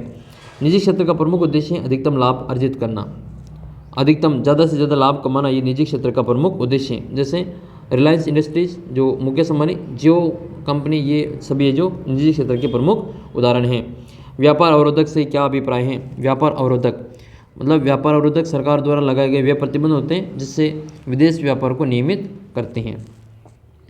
चिपको आंदोलन का महत्व बताइए। तो हिमाचल प्रदेश में हुआ था ये चिपको आंदोलन। वहाँ पे वनों की कटाई को रोकने के लिए सामुदायिक वनीकरण करना आदि चिपको आंदोलन के अंतर्गत शामिल किए गए थे।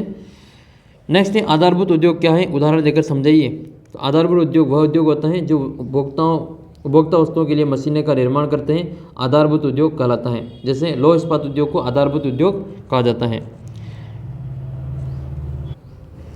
एक और देख लेते वन लाइनर में। गांधी इरविन समझौते पर हस्ताक्षर कब हुआ था? तो 5 मार्च 1931 को गांधी इरविन समझौते पर हस्ताक्षर हुए थे। नेक्स्ट क्वेश्चन है आपके ये दिए गए मानचित्र में आपको निम्न को बताना है। सतपुड़ा, साबरमती, विजयवाड़ा और अमरकंटक। देखो अमरकंटक और ये सतपुड़ा जो है वो आपको मध्य प्रदेश में भर देना है। अमरकंटक और सतपुड़ा ये मध्य प्रदेश में भर देना है। यहाँ पे मध्य प्रदेश में अमरकंटक और सतपुड़ा भर देंगे। जबकि ये जो साबरमती है वो आपने पता होगा, दांडी मार्च की जो शुरुआत है वो साबरमती से हुई थी, ये गुजरात में है। विजयवाड़ा कहाँ स्थित है? तो विजयवाड़ा ये आंध्र प्रदेश में स्थित है। यहाँ पर विजयवाड़ा आपको बनना है। इसके अथवा में आपके दे रखा है 4 नाम। तो नागपुर है, नागपुर ये आपके महाराष्ट्र में बनना है। नागपुर और भंडारा आ जाए तो यहाँ कर देना, महाराष्ट्र में नागपुर का भंडारा है। कोरापुट जो है वो कहाँ स्थित है? कोरापुट पड़ता है आपके ये उड़ीसा में। उड़ीसा में आपको ये कोरापुट भर देना है। फिर शिवमोगा और दुर्ग। केवल दुर्ग की बात करें तो ये छत्तीसगढ़ में आएगा, जबकि चित्रदुर्ग की बात करें तो ये कर्नाटक में जाएगा। और एक आपके हैं शिवमोगा। तो शिवमोगा ये यहाँ पे आता है कर्नाटक में। शिवमोगा कहाँ पे आता है? ये कर्नाटक में स्थित है। तो ये थी आपकी कक्षा 10 की संजीव डेस्क वर्क, जिसके हमने टोटल 9 मॉडल पेपर इसमें कवर किए। उन मॉडल पेपर नंबर 1 से लगाकर 9 तक सभी मॉडल पेपर को हमने 1 घंटे 45 मिनट में इसको कवर किया है। अगर आप इस वीडियो को यहाँ तक देखा है तो निश्चित रूप से आपका जो पेपर होगा उसमें आपको बहुत सारा फायदा इससे होने वाला है। इस वीडियो को अपने सभी दोस्तों के साथ में शेयर जरूर करना और इस चैनल को सब्सक्राइब करके अपना जो एंड्रॉइड ऐप है उस पर जाकर टेस्ट दे सकते हैं। टेस्ट का लिंक इस वीडियो के नीचे डिस्क्रिप्शन बॉक्स में दे रखा है। साथ ही 10वीं क्लास का व्हाट्सअप ग्रुप जरूर ज्वाइन कर लेना। वहाँ पर आपको इसकी PDF वगैरह और आपके आने वाले जो पेपर है गणित, विज्ञान और संस्कृत की, इसकी तैयारी आपको यहाँ पे इसी प्रकार से करवाई जाएगी। तो मिलेंगे आपको अगले वीडियो में, तब तक जय हिंद, जय भारत।